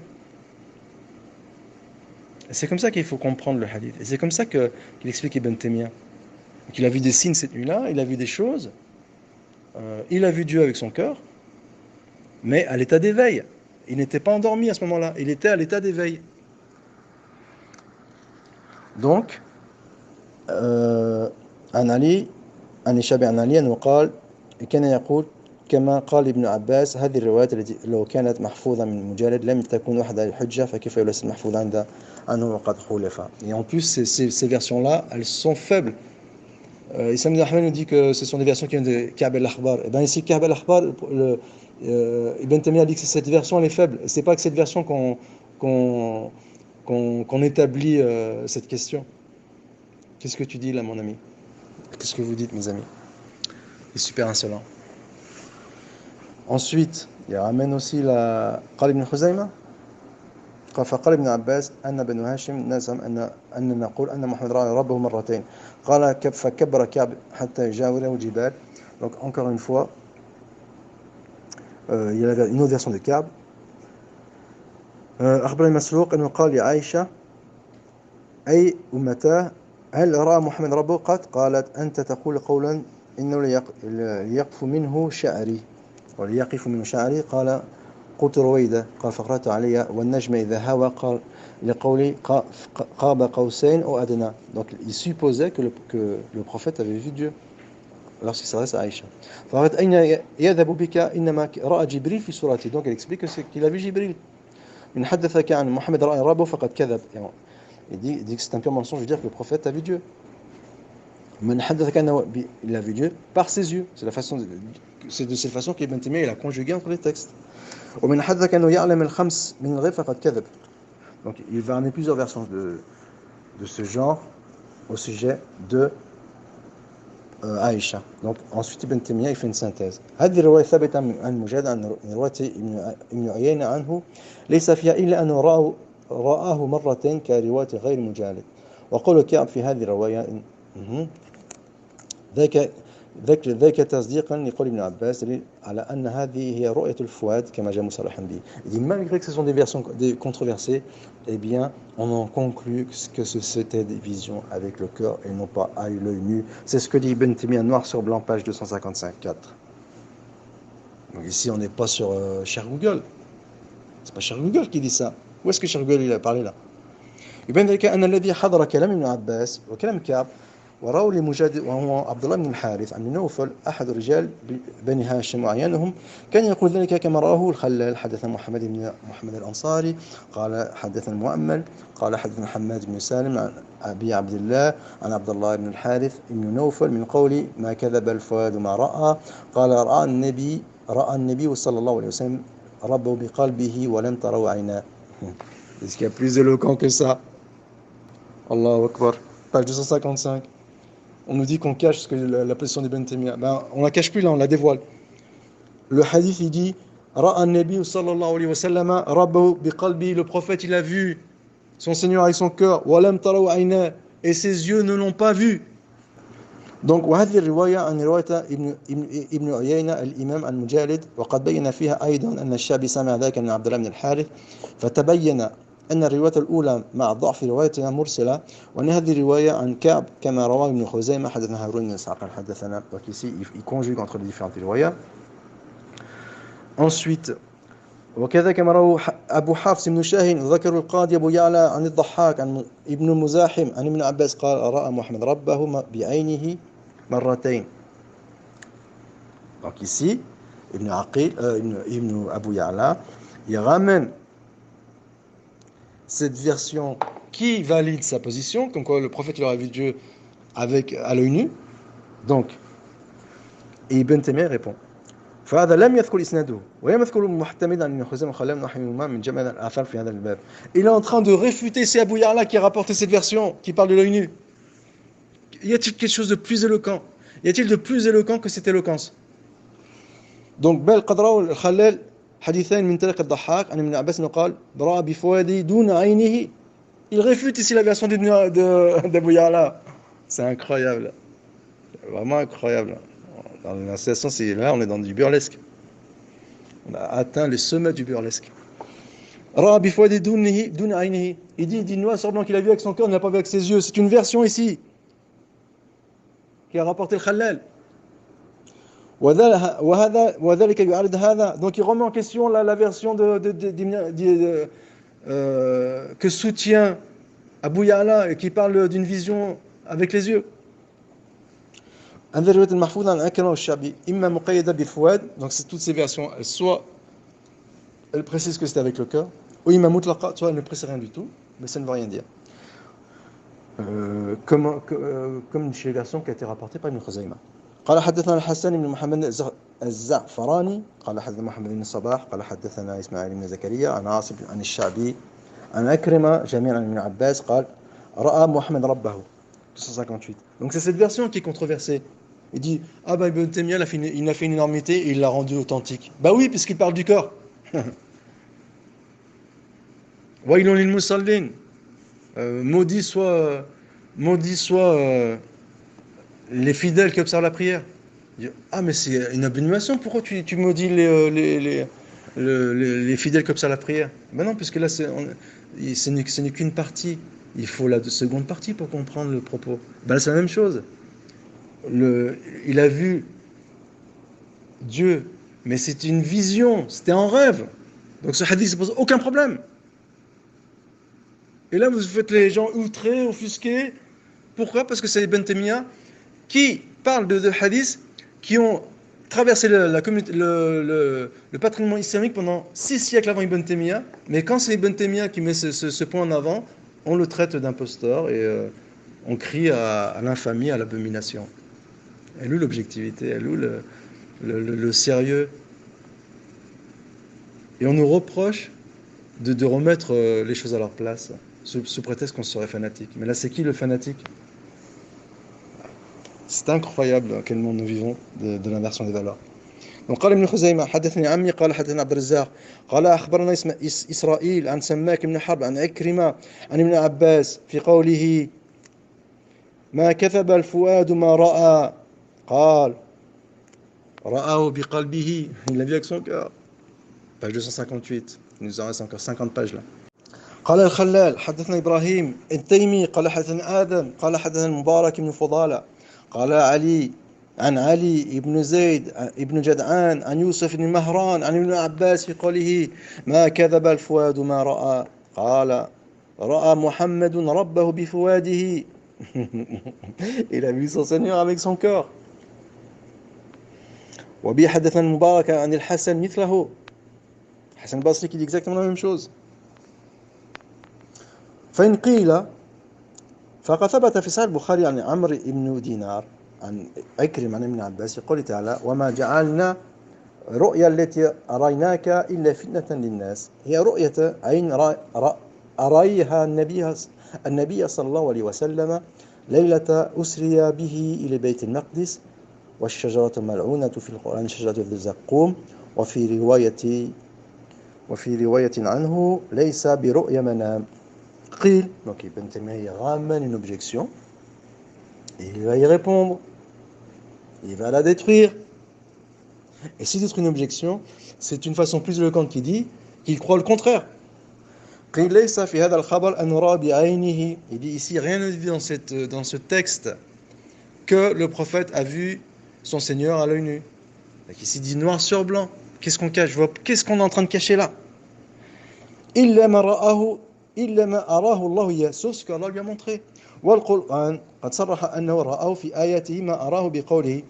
Donc il lui a montré cette nuit-là, comme on l'a vu précédemment, des signes. يدل على ذلك أن الله أخبر أنه ما جعل هذه الرؤيا إلا فتنة للناس. Et la preuve, c'est que cette vision, elle a perturbé les Mécois. Ils ont dit, il prétend qu'il a voyagé de la Mecque en une seule nuit, de la Mecque à Beth el-Maqdis. C'est ça les signes. Et qu'ensuite il est monté jusqu'au 7e ciel. C'est ça les signes. Donc ici, il n'a pas dit qu'il a vu Dieu de ses yeux. C'est pas ça les signes. Ensuite, وذاك أن النبي صلى الله عليه وسلم لما أخبرهم بما كان ذاك محنة لهم منهم من صدقوا منهم من كذبه والنبي صلى الله عليه وسلم لم يخبرهم أن رأى ربه بعينه تلك الليلة. Ici il dit noir sur blanc que le prophète ne leur a pas dit qu'il a vu son Seigneur cette nuit-là avec ses yeux. C'est Ibn Taymiyyah qui parle, page 261. Dans chaque page, Ibn Taymiyyah il parle d'une vision d'une vision en rêve. J'ai jamais vu ça. J'ai jamais vu une telle aberration. Dans toute ma vie, je n'ai jamais vu une aberration pareille. Un auteur qui dit 50 fois, qui maintient 50 fois un élément, on lui dit non, ce n'est pas ça. Tu dis le contraire. Imaginez, vous êtes devant un tribunal, 50 fois, vous témoignez. Mon opinion est de dire que je vois Dieu, que le prophète a vu Dieu avec son cœur, et le juge impitoyable, alors qu'on dit que c'est les wahhabites qui sont impitoyables, il est du haut de son estrade, il tape sur la table et il dit non, tu as dit à l'œil nu. Y a-t-il une plus grande injustice? Est-ce qu'il y a une plus grande injustice que cette injustice? Et pour rétablir la vérité, parce que Dieu nous demande d'être impartial et juste, il faudrait qu'on ait honte de montrer la vérité. Il faudrait qu'on soit gêné et qu'on le fasse avec timidité. Il faudrait que nous montrions la vérité avec timidité pour ne pas offusquer nos amis et ne pas pour se faire passer pour des fanatiques. Quel monde nous vivons, c'est incroyable. Et d'ailleurs, À l'avenir, je parlerai de cette chose plus en détail. وقد قال الإمام أبو بكر بن خزيمة بعد أن أثبت رؤية محمد ربه بقول ابن عباس وأبي ذر وأنس قال وقد اختلف عن ابن عباس في تأويله قوله وقد رآه نزلة أخرى فرى بعضهم أنه كان يقول رآه je commence à être très fatigué puis فؤاده وذكر إسناده ثم قال احتج بعض أصحابنا بهذا الخبر أن ابن عباس وأبا ذر كان يتأول هذه الآية أن النبي صلى الله عليه وسلم رأى ربه بفؤاده. Donc en fait dans chaque phrase on parle d'une vision avec le cœur. C'est chaque phrase. J'étais gentil, moi je dis dans chaque phrase. Non, c'est dans chaque phrase maintenant. Ensuite donc il explique ce qui s'est passé cette fameuse nuit de l'ascension. قال أبو بكر وليس هذا التأويل الذي تأولوا لهذه الآية بالبين في نظر لأن الله تعالى إنما أخبر في هذه الآية أنه رأى من آياته الكبرى ولم يعلم الله في هذه الآية أنه رأى ربه عز وجل. Donc ici il remet en question la vision. Il dit qu'il a vu des signes mais il n'a pas vu Dieu. Ibn Khuzayma. Donc ici Ibn Khuzayma il dit que c'était pas une vision avec à l'œil nu mais que c'était une vision avec le cœur. ou en tout cas c'était les signes. وما جاء الرؤيا التي رأيناك لفتنة للناس قال هي رؤيا عين رأى النبي ليلة الأسرى به. وقد احتج آخرون من أصحابنا من رؤية بحديث ابن عباس. Donc il dit qu'il y a des hanbalites qui disent effectivement que c'était une vision à l'œil nu et que Abu Ya'la il va Qadi Abu Ya'la dans sa réfutation à Ibn Fawrq il va reprendre ce propos parce qu'en fait lui il est dans la réaction.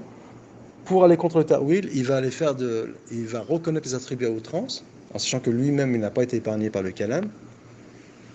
Eh bien, Ibn Aqil, Abu Ya'la, le Qadi Abu Ya'la, il va épouser cette idée en ayant mal compris, ou en tout cas en interprétant les propos d'Imam Ahmed, alors qu'Ibn Taymiyyah explique les propos d'Imam Ahmed, et là, il est en train de réfuter le Qadi Abu Ya'la. Est-il plus éloquent. وقال ليس الخبر أيضا بالبين وأنا ابن عباس أراد بقوله رأيت عين. Donc il dit c'est pas évident que ici Ibn Abbas il voulait parler d'une vision à l'œil nu. رأيت النبي رب بعينه. أما خبر قتادة والحكم ابن عبان عن عكرمة عن ابن عباس وخبر عبد الله ابن أبي سلمة عن ابن عباس فبين واضح أن ابن عباس كان يثبت أن النبي صلى الله عليه وسلم رأى ربه. يعني حديث قتادة عن عكرمة عن ابن عباس تعجبون أن تكون الخلة لإبراهيم والتكريم لموسى ورؤيا لمحمد صلى الله عليه وسلم. وقد احتج أبو إسماعيل الأنصاري الهروي. Donc Ibn Taymiyyah ici va répondre à Abu Ismail al-Harawi. Donc il est toujours dans la réfutation aux Hanbalites qui reconnaissent la vision. في كتاب الأربعين. Donc Ibn Taymiyyah ici il y a باب رؤية النبي ربه رؤية المعراج بعينه رؤية يقظة. Donc il dit que c'était une vision à l'état d'éveil. واحتج بحديث ابن عباس en parlant de la nuit de l'ascension مع أنه رآه بأحسن أكثر من كتاب ابن خزيمة. Pourtant alors qu'Ibn Khuzayma il ne se tient pas la même opinion qu'Abu Ismail al-Harawi. ولأجل فيه على ذلك كما تقدم alors que Ibn Taymiyyah il a démontré que c'était une erreur. والقاضي أبو يعلى ذكر ما تقدم نقل عنه أنه قال اختلف الروايات عن أحمد في رؤية محمد ربه. Donc il explique qu'il y a trois versions qui ont été imputées à l'imam Ahmed comme je viens de le dire. قلت donc Ibn Taymiyyah il va maintenant répondre à cet argument d'Abu Ismail al-Harawi.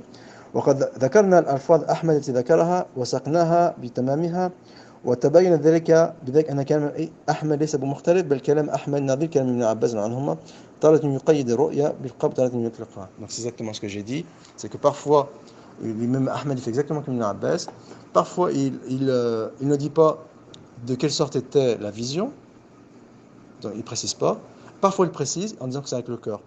Et pour conjuguer entre eux, même si les fois où il ne précise pas, ça peut laisser entendre qu'il s'agit d'une vision avec les yeux, eh bien la façon de conjuguer entre eux, c'est-à-dire que tous renvoient à une même vision et qui était une vision avec le cœur. Ensuite, ثم قال القاضي الرواية الأولى أصح ونراه في تلك الليلة بعينه. Donc ici c'est l'opinion du Qadi, hein. On est d'accord, Qadi Ayad, Qadi Abu Ya'la, donc il maintient que c'était à l'œil nu. Donc il n'y a pas de suspicion sur la chose, c'est que pour Abu Ya'la c'était à l'œil nu. وإذا مسألة وقعت في عصر الصحابة فكان ابن عباس وأنس وغيرهما يثبتون رؤيته في ليلة المعراج وكان عائشة تنكر رؤية أبي عيني في تلك الليلة. Et il dit que cette divergence existait à l'époque des compagnons au sujet de la vision des prophètes sallam. Est-ce qu'il a vu son Seigneur à l'œil nu pour la nuit de l'Ascension, avec Ibn Abbas d'un côté et Aïcha de l'autre. Mais on a vu comment Ibn Taymiyyah il a conjugué entre ces deux dictions. وقال donc toujours on est toujours dans Ibtal Ta'wila d'Abu Ya'la ودل على إثبات رؤيته قال. Donc ici, peut-être je ne vais pas ramener les propos d'Abu Ya'la, je vais ramener ce que Ibn Taymiyyah, comment il réfute Abu Ya'la. وهذه الحجة أخذ القاضي أبو يعلى من أبي الحسن الأشعري. Donc on voit l'influence d'Abu al-Hassan al-Ash'ari sur Abu Ya'la. أنهم يحتاجوا بها على أن محمد رأى ربه وهذه الحجة الضاحضة فإن هذا الخلاف ما أجمع عليه الصحابة طبعا في تفسير الآيات الكريمة. Donc ici, il dit noir sur blanc Ibn Taymiyyah, d'ailleurs je ne devrais pas le répéter puisque je l'avais déjà dit au cours de l'ancienne vidéo. Il dit noir sur blanc que cette opinion, Abu Ya'la, il l'apprend de Abu al-Hassan al-Ash'ari. Donc j'aimerais bien maintenant qu'on nous dise qu'Abu al-Hassan al-Ash'ari, il est l'auteur d'une abomination. Parce que, et là, Ibn Taymiyyah, le comble du comble, il va réfuter Abu Hassan al-Ash'ari en disant non, ce que vous êtes en train de dire, toi et Abu Ya'la, vous allez à la rencontre du consensus des compagnons et de leurs successeurs en exégèse au verset en question qui parle de l'Isra al-Mi'raj. Est-ce qu'il y a plus éloquent? وأيضا فإن الله أخبر بأنه ما كان لبشر يكلم الله إلا على هذه الوجوه الثلاثة. فلو كان المراد بذلك أنه يكلم تارة معينة وتارة مع الاحتجاب وتارة بالمراصلة لم يكن هذه الحصر معنا. Donc ici il est en train de démentir l'idée que c'était avec les yeux. ولم يكن فرق بين الله تعالى وبين غيره في ذلك ولم يكن نفي هذا بهذا الحصر شيئا. فإن المتكلم من البشر إما أن يعينه المخاطب أو يعينه وإذا لم يعينه فإما أن يخاطبه بنفسه أو رسوله فلو كان المراد ما ذكر لازم هذه المحاذير. Donc Ibn Taymiyyah il réfute le propos d'Ibn Aqil qu'il emprunte à Abu al-Hassan al-Ash'ari. Donc là ça nous fait doucement sourire. وأيضا فنقول إلا وحي من الله حجم دل على أن القسم الأول والوحي الذي يحيي لقلوب الأنبياء بخلاف التكليم من وراء حجاب فإنه يكون بصوت مسموع كما خطب موسى فمن سوى بين تكليم الوحي وتكليم من وراء حجاب فجعل الجميع بصوت حتى جعل الأول تقترن به رؤية فهو بمنزلة من سوى بينهما حتى جعل الجميع بلا صوت. Donc là Ibn Taymiyyah est en train de fustiger ou de réfuter les propos d'Abu Ya'la. ثم قال القاضي, ensuite le Qadi il va continuer à défendre son idée et il va ramener un hadith. قال رأيت عند صلاة المنتهى حين تبين له نور وجهه. Donc il ramène un hadith qui laisse entendre que le prophète il a vu à l'œil nu Allah Azza wa Jal, Dieu Tout-Puissant, la nuit de l'ascension. Et Ibn Taymiyyah dit quoi à propos de ce hadith, de ce texte? Il dit quoi? قلت هذا الحديث كذب موضوع. Il dit que c'est un hadith inventé, fabriqué sur le prophète, c'est un hadith apocryphe. C'est Ibn Taymiyyah qui parle. بلا نزاع بين أهل العلم. Il dit sans la moindre divergence entre les spécialistes. بالحديث والقاضي لم يعلم أنه موضوع. Et il explique, d'ailleurs il a dit à plusieurs reprises que le Qadi il n'était pas spécialiste en hadith, donc il se trompait énormément dans ce domaine, ça je l'ai déjà dit par le passé, notamment au sujet du hadith qui parle que Dieu est assis sur le trône et il a assis le prophète à côté de lui. Donc la première c'est une parole de Mujahid et la seconde, le second c'est la parole de Mujahid et la première c'est un hadith qui est faible, mais lui étant donné qu'il n'est pas spécialiste en la matière, eh bien il le rapporte en faisant de l'excès des ailes dans la reconnaissance des hadiths, des attributs, ça je l'ai déjà expliqué. Donc warahu ولم يعلم أنه موضوع. Il ne savait pas que le Qadi Abu Ya'la que ce hadith il était inventé. Est-ce qu'il est plus éloquent? ورواه له أبو القاسم الأزجي فيما خرجه في الصفات وأبو القاسم ثقة لكن الكذب فيه ممن فوقه. Donc il explique ici en quoi ce hadith il est موضوع. وأما الرؤيا فيقال فيها مواجهة معينة يشتق لها من الوجه والعين الذي تكون به رؤيا فقد ثبت في الصحيح عن النبي صلى الله عليه وسلم من حديث عائشة وابن مسعود في تفسير هذه الآية. غير هذا ففي صحيح مسلم المسروق قال كنت متكئا عند عائشة رضي الله عنها فقالت يا أبا عائشة ثلاثة من تكلم بواحدة منهن فقد أعظم على الفرية. قلت ما هن؟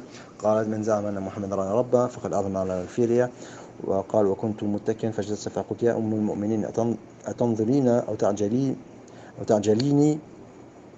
أتنظريني ولا تعجليني أنظريني ولا تعجليني ألم يقول الله عز وجل؟ وقد رأوا ناس أخرى. قالت أنا أول هذه الأمة سأل عن ذلك رسول الله صلى الله عليه وسلم فقال إنما هو جبريل. Donc elle dit qu'elle a vu Jibril de ses yeux à l'œil nu, Aïcha. Ensuite, وفي صحيح عن عبد الله بن مسعود في قوله قد رأوا من آيات ربي الكبرى قال جبريل. Donc il a vu Jibril.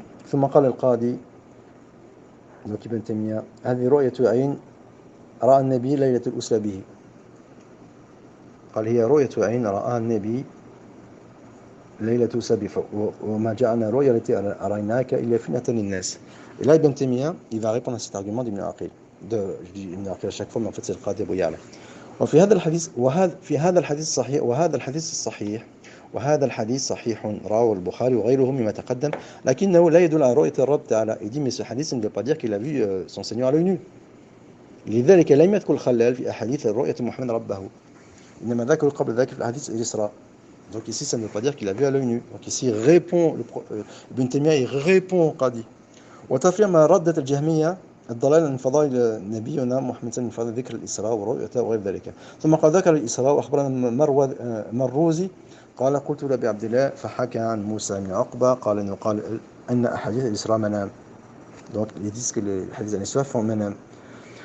قال أبو عبد الله هذا كلام الجهمية. Donc ici en fait l'enjeu est où? C'est de dire que la nuit d'ascension le prophète il l'a fait à l'état d'éveil. Et ce n'était pas en rêve, il n'est pas monté au ciel en rêve, il est monté au ciel à l'état d'éveil. Mais le fait qu'il était à l'état d'éveil et qu'il avait les yeux ouverts, ça ne veut pas dire qu'il a vu Dieu avec ses yeux. Donc ici, il y a un amalgame. Cet amalgame que fait bien sûr Al-Qadi Abu Ya'la, mais Ibn Taymiyyah ne fait pas cet amalgame puisqu'il est en train de le réfuter. Il explique que manam al-anbiya wahyun, les rêves des prophètes, c'est la révélation. وقال علي سفيان قال عمرو سمعت عبيد Ibn Umayr قال رؤيا الأنبياء وحي. De toute façon les rêves, les visions des prophètes c'est relève de la révélation. وأخبرني حمدوي الهمداني حدثنا محمد بن عبد الله الهمداني قال حدثنا أبو بكر بن موسى عن يعقوب بن بختان قال سألت يعني أبا عبد الله الإمام أحمد ابن المعراج pardon. Donc ici c'est Abdallah, oui, Aba Abdillah عن المعراج au sujet de l'ascension قال رؤية الأنبياء وحي. قال فأخبرني علي بن عيسى حنبلا حدثهم قال سمعت أبا عبد الله فسألته فقال الجنة والنار قد خلقتا. وفي هذه الحجة أن رؤية الأنبياء في الأحلام رأي العين وليس حلمهم كسائر الأحلام. Donc ici il est en train de ramener la problématique que de toute façon les prophètes lorsqu'ils voient un rêve on dit que c'est une vision à l'œil nu ou avec les yeux. Parce que les yeux des prophètes ne dorment pas, c'est ce que j'expliquais dans la vidéo, et parce que aussi c'est une révélation, et que les prophètes, leur cœur ne dort jamais. Mais ça ne veut pas dire, encore une fois, que le prophète il a vu son Seigneur à l'œil nu. Mais ça c'est des considérations qui sont complexes. Mais puisque vous voulez réduire à des considérations manichéennes ces notions complexes, eh ben moi je n'y peux rien. Pas m'en vouloir de dénouer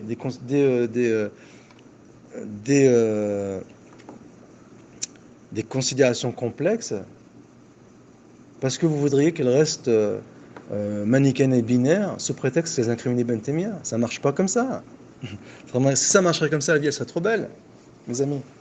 Donc وقال الخلال أخبرنا الحسن بن أحمد الكرماني قال حدثنا أبو بكر قال حدثنا أبو أسامة عن سفيان عن سماك عن سعيد بن جبير عن ابن عباس إني رأيت 11 كوكبا قال كانت رؤيا فيهم وحيا. حدثنا قبيصة قال حدثنا سفيان بن سماك عن سعيد عن ابن عباس في قوله إني رأيت 11 كوكبا قال رؤية وحيا. Donc il y a des visions qui sont dans le sens de les visions de chez les prophètes, pardon, les rêves des prophètes, ils sont des révélations.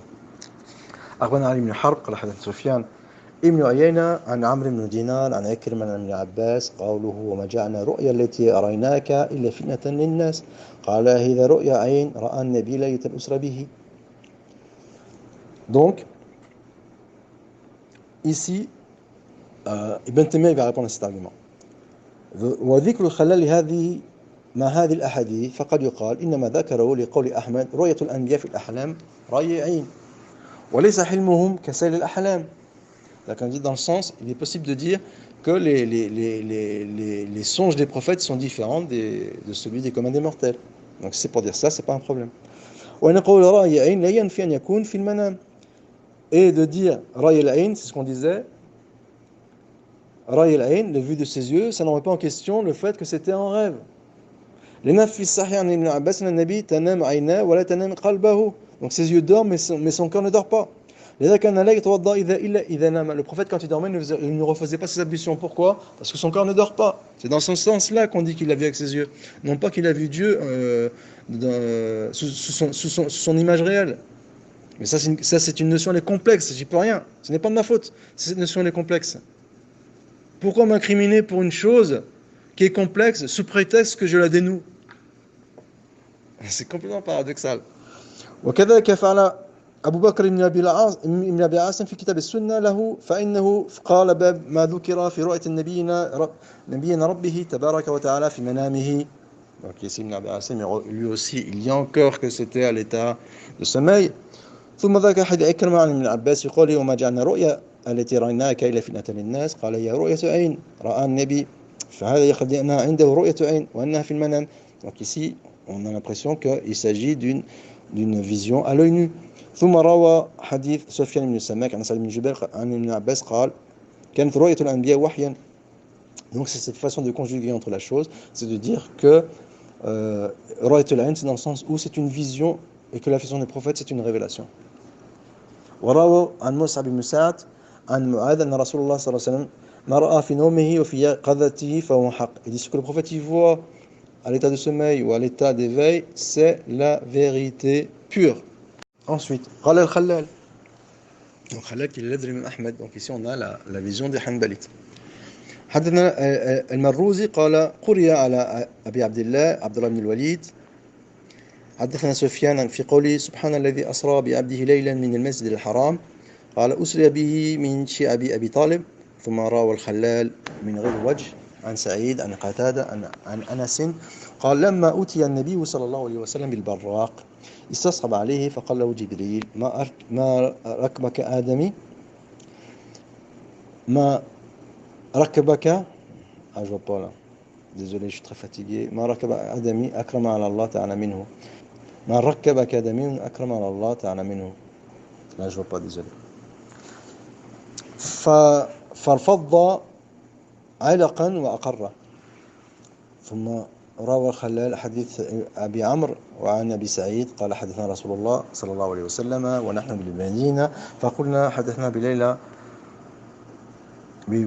أسري به فقال أتيت بدابة هي بأشبه الدواب بالبغل غير أن مضطرب الأذنين يقال لها البراق وهو الذي يحمل عليه الأنبياء ويضع حافره حيث يبلغ طرفه وحملت عليه من مسجد الحرام متوجها إلى المسجد الأقصى. قال الخلال ذكر الحديث فهذه الجملة ما ذكر الخلال والمقصود به تثبيت الإسراء أنه حق أنه من صغر أمره بقوله هو منام وجاء ذلك من جسم منامات الناس وهو جهمي ضال. Donc il dit que celui qui dit que le prophète que la nuit de l'ascension, les éléments qui ont eu lieu la nuit de l'ascension étaient à l'état de sommeil, eh bien, ce sont des jahmites. Donc, elle est à l'état d'éveil. Mais quand on dit que c'est l'état d'éveil, ça ne veut pas dire, encore une fois, que le prophète, il a vu Dieu de ses yeux. En sachant que Ibn Taymiyyah, encore une fois, il réfute la vision de certains Hanbalites qui ont de l'excès de zèle dans la reconnaissance des attributs. Et donc, on continue avec Khalal. قال الخلال بعد ذلك قول النبي صلى الله عليه وسلم رأيت ربي فذكر أحاديث الرؤيا ولم يذكر فيها حديث ابن عباس المتقدم في قوله وما جعلنا الرؤيا التي أريناك إلا فتنة للناس فدل الخلال بذلك على أن حديث ابن عباس هذا لم يقصد به نفس رؤية محمد ربه إنما هو ما رأوا ليلة المعراج مطلقة. Donc ici il précise encore une fois que le fait qu'il était à l'état d'éveil et que de ses yeux il a vu un certain nombre de signes, ça ne veut pas dire qu'il a vu son Seigneur ce jour-là de ses yeux. Ça on l'a dit une dizaine de fois. فالمطلق يحتمل رؤية محمد ربه لكن فرق بين ما يحتمل اللفظ وبين ما يدل عليه. Et donc ici il ramène une problématique, il va développer dans 10 pages, cela en est arrivé à page 280 quand même, dans 10 pages, celle qui a perturbé nos amis, qui ont trouvé, ils ont été très forts pour trouver une faille dans le tiroir d'un tiroir, et ensuite de dire non, ce tiroir du tiroir, c'est le tiroir principal, ce n'est pas un tiroir secondaire, ni le tiroir du tiroir. Il faut être fort, ils sont forts. J'ai envie de dire que c'est un manque de compréhension, j'ai envie d'avoir une position aseptisée sur la chose, mais là c'est trop tiré par les cheveux, c'est que de la mauvaise foi, ça ne peut être que de la mauvaise foi, ça ne peut pas être autre chose, c'est impossible que ce soit autre chose. C'est vrai qu'en règle générale, lorsqu'il y a une opinion, on ne peut pas être affirmatif, on ne peut pas fermer sur le fait que la personne elle soit malhonnête ou simplement elle a été induite en erreur par un certain nombre de raisons. Mais là, ça ne peut être que de la malhonnêteté. Bien sûr, je ne parle pas de nos amis zélés qui reprennent ce discours parce qu'ils font une confiance aveugle à leur référence. Mais lorsqu'une référence, elle commet cette injustice d'aller chercher une faille dans une parole qui n'est pas d'Ibn Taymiyyah, mais que Ibn Taymiyyah il est en train de relater les paroles d'Ibn Aqil, et encore il est en train de tendre une perche à Ibn Aqil pour l'aider à comprendre sa position, mais là ça ne peut être que de la malhonnêteté. Et de soulever que c'est de la malhonnêteté, eh bien ça ne fait pas nous des gens malhonnêtes, puisque l'inverse de la malhonnêteté c'est l'honnêteté, et l'inverse de la justice c'est l'injustice. Donc c'est soit on est juste, soit on est injuste. Après bien sûr avec tous les détails et les dégradés qui vont avec, mais là ici en l'occurrence c'est la malhonnêteté à l'état pur. Je n'ai jamais vu une telle aberration de toute ma vie. Et je me demande si ces personnes ils sont conscients de cette aberration. Et je me demande s'il n'y a pas une volonté politique derrière. Après, on peut penser qu'on est paranoïaque. Je me demande s'il n'y a pas une volonté politique d'imposer le credo ash'ari. De toute façon, je n'ai pas la maintes reprises.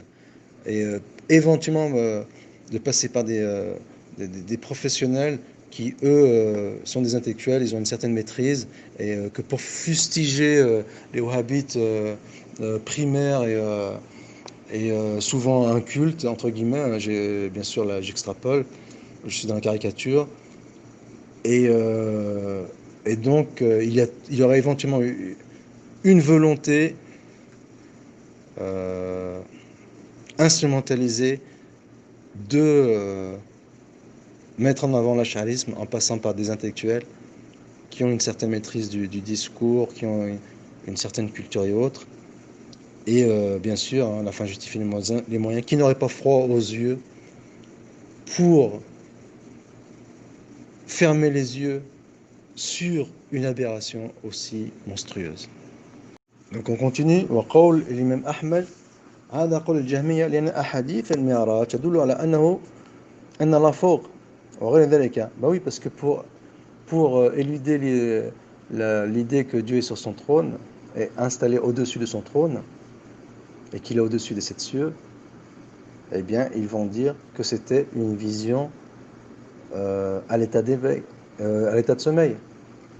Et les traditionnalistes, donc il faut comprendre les enjeux, il faut être formaliste, lire des textes, sous prétexte qu'on n'est pas chez Google et qu'on a éventuellement ces ouvrages à la maison, mais où que tu sois sur Internet ou sur ton livre, il n'y a pas une baguette magique à l'intérieur du livre qui va t'aider à mieux comprendre si tu es formaliste, têtu et borné, et si tu as, une vision orientée et biaisée, et qui cache des enjeux éventuellement politiques, mais en tout cas idéologiques.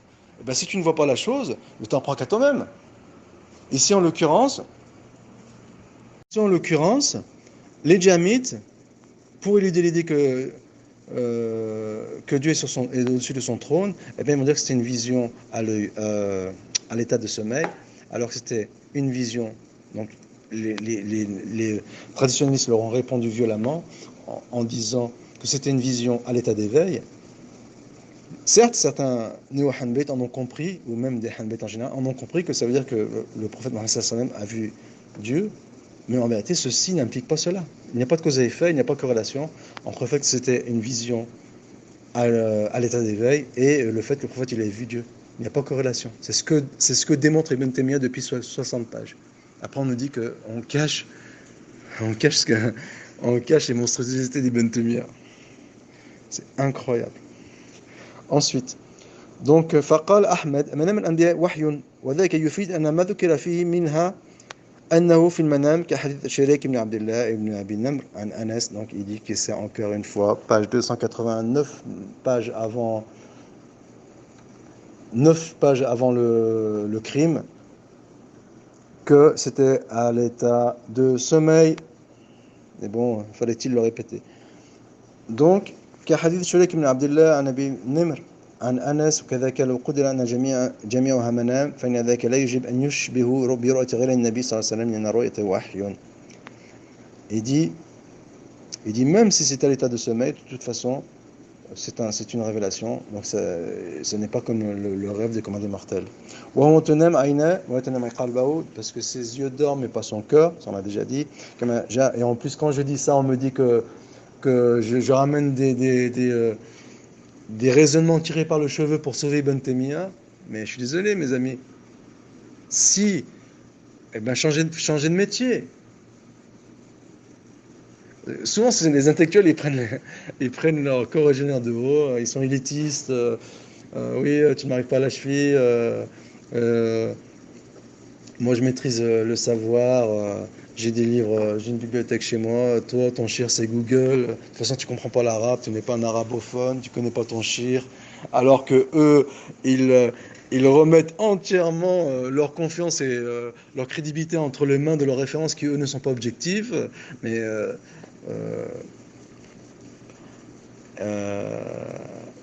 moi, je ne vais pas dire la suite.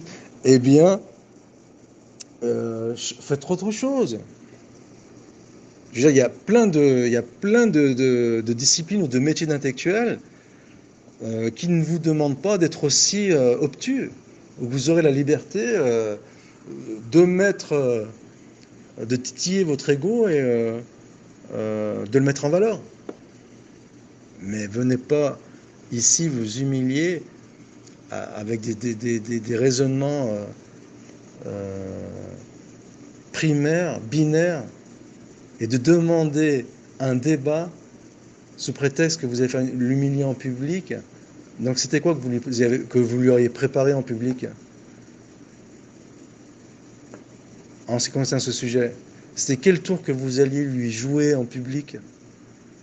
Parce qu'il y a des réponses à donner par rapport à ces événements-là. Pensez que vous aurez des réponses à ça? Donc est-ce que vous êtes dans l'échange scientifique, dans l'esprit de faire d'éclairer la vérité, dessous la discussion j'ai la lumière, ou bien vous exercez-vous à des joutes verbales en vue de valider votre croyance? Elle est où l'éthique intellectuelle? Où est l'éthique? Sous prétexte que vous avez des idées reçues sur les wahhabites, qu'un wahhabite il est forcément c'est forcément quelqu'un de primaire et de bestial. Vous en êtes dans ces préjugés et que forcément si vous avez décidé d'être achalite et des intellectuels dans le nom de l'attribut divin, c'est que cela titille votre ego. Donc on continue. Donc on a vu que l'œil des prophètes dort mais le corps des prophètes ne dort pas. فإن اللفظ الذي في الصحيح عن أنس قال ليلة أسري برسول الله صلى الله عليه وسلم في مسجد الكعبة أنه جاء 3 نفر قبل أن يوحي إليه وهو نائم في المسجد الحرام فقال أراه أولهم أيهم فقال أوسطهم وخيرهم فقال أحدهم خذوا خيرهم فكانت تلك الليلة فلم يرهم حتى أتاه ليلة أخرى فيما يرى قلبه وتنام عيناه ولا ينام قلبه وكذلك الأنبياء تنام عيونهم ولا تنام قلوبهم. وإذا كان كذلك كان هذا بمنزلة المغمض العين إذا تجلى لقلبه حرك الأسباب وعرج بروحه إلى السماء وعاينت الأمور فهذا ليس من جنس المنامات الناس وهي قدر لا ننام. Bon, c'est un peu compliqué. Ensuite, le Qadi, mais bien sûr, on tourne toujours autour de la même idée. Qal al-Qadi, donc encore ici avec l'argumentation de Qadi Abu Ya'la qui dit que l'événement s'est passé à l'œil nu. Il va ramener ses arguments. Le Qadi amène ses arguments. Ensuite, Ibn Taymiyyah il répond وهذه الألفاظ المتأخرة ثابتة في صحيح ابن عباس وقد ذكر في تفسير وقد رأى ناس أخرى ولم يقل ابن عباس أن الرؤيا بفؤاده كانت في المنام بل تكون في اليقظة. Et ici, Ibn Taymiyyah, il vient d'éluder la problématique. Il dit même s'il y a eu une vision la nuit de l'ascension, eh bien, certes, le prophète, il était réveillé. Certes, c'était à l'état d'éveil. Mais ce n'était pas une vision avec les yeux, mais une vision avec le corps. Il dit ça, Ibn Taymiyyah, noir sur blanc, page 284, 6 pages avant le crime. Est-il plus éloquent, cher Google? Ensuite, ثم قال القاضي, on est toujours avec le Qadi. ما رأيناك وما رويناه عن ابن عباس أولى مما روي عن عائشة لأن نقول ابن عباس, donc ici il défend son idée que c'était à l'œil nu. يطابق للنبي صلى الله عليه وسلم لأن النبي صلى الله عليه وسلم أثبت رؤيته تلك الليلة ولأن المثبت أولى من النفي, donc ici il défend son idée. ولا يجوز أن يثبت ابن عباس ذلك إلا من توقيف إذ لا مجال للقياس في ذلك. Il dit qu'Ibn Taymiyyah ici il va réfuter Ibn Aqil, page 285, 5 pages avant le forfait. قلت أما ترجح قول ابن عباس بأنه مثبت وبأن ذلك لا يقال إلا أن توقيف وهو من ترجيح القديم الذي يحتج به مثبت رؤية محمد من الأئمة وسائر أهل الحديث غير أن المثبت أولى من النافي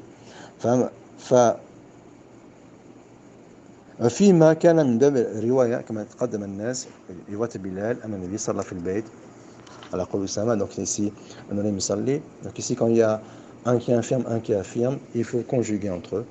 وقد قالوا هذا لا يقال بالقياس وإنما يقال بالتوقيف فيكون من باب الرواية لكن قد يقال نفي ذلك أيضا لا يؤخذ بالقياس. Donc ici il répond ابن عقيل وإنما يقال بالتوقيف فكون رؤية محمد ربه وقعت ولم يقع هو من الأخبار التي لا يعلم بمجرد القياس. وعائشة رضي الله عنها لما نفى ذلك لم يستند مع استعظام ذلك أن تكون في الدنيا إلا ما تأولت من آيتين وإن عباد ذكر ذلك في التفسير وقد رأوا ناس أخرى. وكلامه أيضا كان في تأويل القرآن ومن الأحاديث التي رواها ابن عباس عن النبي صلى الله عليه وسلم أنه قال رأيت ربي. On est page 286, 4 pages avant le forfait. Il ramène le hadith, il dit est-ce que l'abomination Ibn Taymiyyah dit que le hadith est authentique, le prophète il a dit que j'ai vu mon Seigneur. Mais s'il répond فقد ذكر القاضي ذلك لما ذكر تلك الأحاديث. Donc ici il faut conjuguer avec les autres textes. Il n'est pas tout seul. وإلى المصلين, il n'est pas tout seul le hadith. أما ما احتج به من أن النبي صلى الله عليه وسلم أثبت رؤيته تلك الليلة فإنه لم يحتمل في ذلك إلا على الحديث الذي ذكر هذا كله في الكلام عليه وهو الحديث الذي سنذكره إن شاء الله فيما رواه الخلال عن أبي ثعلب عن أبي عبيدة عن النبي صلى الله عليه وسلم قال لما كانت ليلة أسرى به ربي في أحسن صورة رأيت ربي في أحسن صورة فقال فيما يختصم المال الأعلى قال لا أدري. Donc, Ibn Taymiyyah, il va dire que ce texte, il est faux. Il est apocryphe. وقال القاضي أعلم أن الكلام في هذا الخبر من فصول. Donc, أحدها في إثبات ليلة الإسراء وصحتها. Donc, il démontre, tous ces textes démontrent la pertinence, l'existence, la croyance en l'événement de la nuit de l'Ascension. والثاني في إثبات رؤية الله تعالى تلك الليلة et que le prophète صلى الله عليه وسلم il a vu Dieu cette nuit-là. والثالث في وضع الكف بين كتفيه والرابع في إطلاق تسمية السورة عليه. Donc il dit que Dieu il a posé son doigt entre les deux prophètes. Là on va attendre ce que vont dire nos amis. Voilà, la quatrième, donc le Qadi pourtant qui dit qu'il a vu avec les yeux et en sachant que sa vision elle est fausse, mais il dit ici quatrièmement Fitlar tasmit as-sura ali, donc il est possible de parler d'image quand on parle de Dieu. Qu'est-ce qu'on va dire nos amis? Wal khamis qawl la adri, لما سألوه فيما يختصم الأعلى يتكلم على ذلك قلت donc Ibn Taymiyyah il va répondre à cet argument de Qadi encore une fois الإسراء وإن كان حقا ورؤية محمد قد جاءت بها آثار ثابتة وهذا الحديث قد ثبت عن النبي أنه رآه بالمدينة في المنام. Et il dit donc, on va conjuguer entre ce qui s'est passé la nuit de l'Ascension et ce qui s'est passé à Médine, en disant qu'à Médine, ça c'était avec ou à l'état de sommeil. لكن هذا الحديث بهذا اللفظ مذكور في ليلة الإسراء من الموضوعات المكذوبات. Et il dit, mais ceux qui disent que le prophète il a vu que ce rêve ou que cette vision, elle était la nuit de l'Ascension, et il dit que ce sont des hadiths qui sont inventés, apocryphes. Ibn Taymiyyah le dit noir sur blanc. 288, 2 pages avant le crime. Kama sayati bayanu, et il va le démontrer Ibn Taymiyyah. Bon, on l'a dit tout à l'heure dans le table de matière, il va dire beaucoup plus loin, mais aujourd'hui je ne vais pas le faire. Je ne vais pas suivre la lecture jusqu'à ce moment-là. Bon, vous pourrez m'accuser d'affabulateur à ce moment-là. Et donc, كما ستبينه إن شاء الله فإن النبي لم يقل لما كانت ليلة أسري به رأيت ربي في أحسن صورة فقال فيما يختصم من الأعلى إنما ذكر أن رب أتاه في المنام. Il dit noir sur blanc que Dieu m'est venu en rêve. وقال له هذا ووضع يده بين كتفيه بالمدينة في منامه, et que ça s'est passé à Médine à l'état de sommeil. Je dis combien de fois sommeil dans toutes ces explications. ولذا لم يحتج أحد من علماء الحديث بهذا بل روى للاحتجاج ولم يثبته أحد في الأحاديث المرفوعة عند أهل العلم بالحديث كما بينا فتبين أن القاضي ليس معه ما احتمل عليه في رواية لا يقظة إلا قول ابن عباس. Il dit donc dans tous les arguments qu'a mis Qadi Abu Ya'la, le seul argument qui est en sa faveur c'est la parole d'Ibn Abbas où il ne précise pas est-ce que c'est à l'état d'éveil ou à l'état de sommeil. C'est ce qu'il a dit. Et Ibn Taymiyyah. Et là, on arrive au fameux crime. Ibn Abbas qad jama'na alfadhuhu. Donc, et nous, ce qu'on a, Ibn Taymiyyah dit quoi? Il dit, moi, j'ai rassemblé toutes les paroles d'Ibn Abbas sur le sujet, et il s'avère que, et finalement, on en a conclu que c'était à l'état de sommeil. C'est Ibn Taymiyyah qui dit ça. Et après, fa'ablar ma yuqal. Donc, et maintenant, qu'est-ce qu'il fait Ibn Taymiyyah? Il va se mettre dans la peau du Qadi Abu Ya'la. Il va le dire, et donc j'ai déjà lu tout à l'heure ce passage, mais là maintenant, il va donner, ça va donner plus de cohésion. Donc, au mieux, liman yathbut ru'yatul ayn, pour ceux qui disent que c'était une vision à l'œil nu, donc c'est pas lui qui dit ça, hein, ici, hein, c'est le Qadi Abu Ya'la.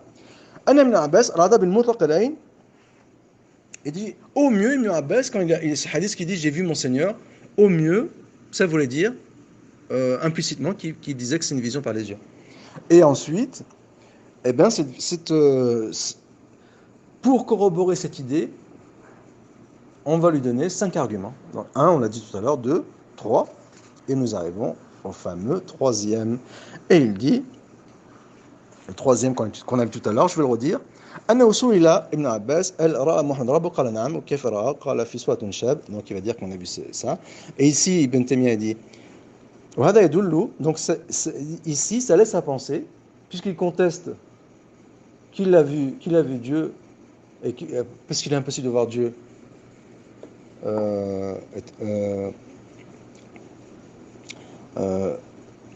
إذا تجلى بنوره, lorsqu'il est sous.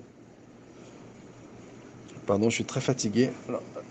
Donc, puisqu'il est possible de voir Dieu sous son aspect sans hijab, puisque sa lumière nous empêche de le voir, et qu'il est impossible donc de cerner Dieu de la vision, eh bien, ça laisse l'impression qu'il s'agissait, puisque on infirme la chose, ça veut dire qu'il s'agissait d'une vision à l'œil nu.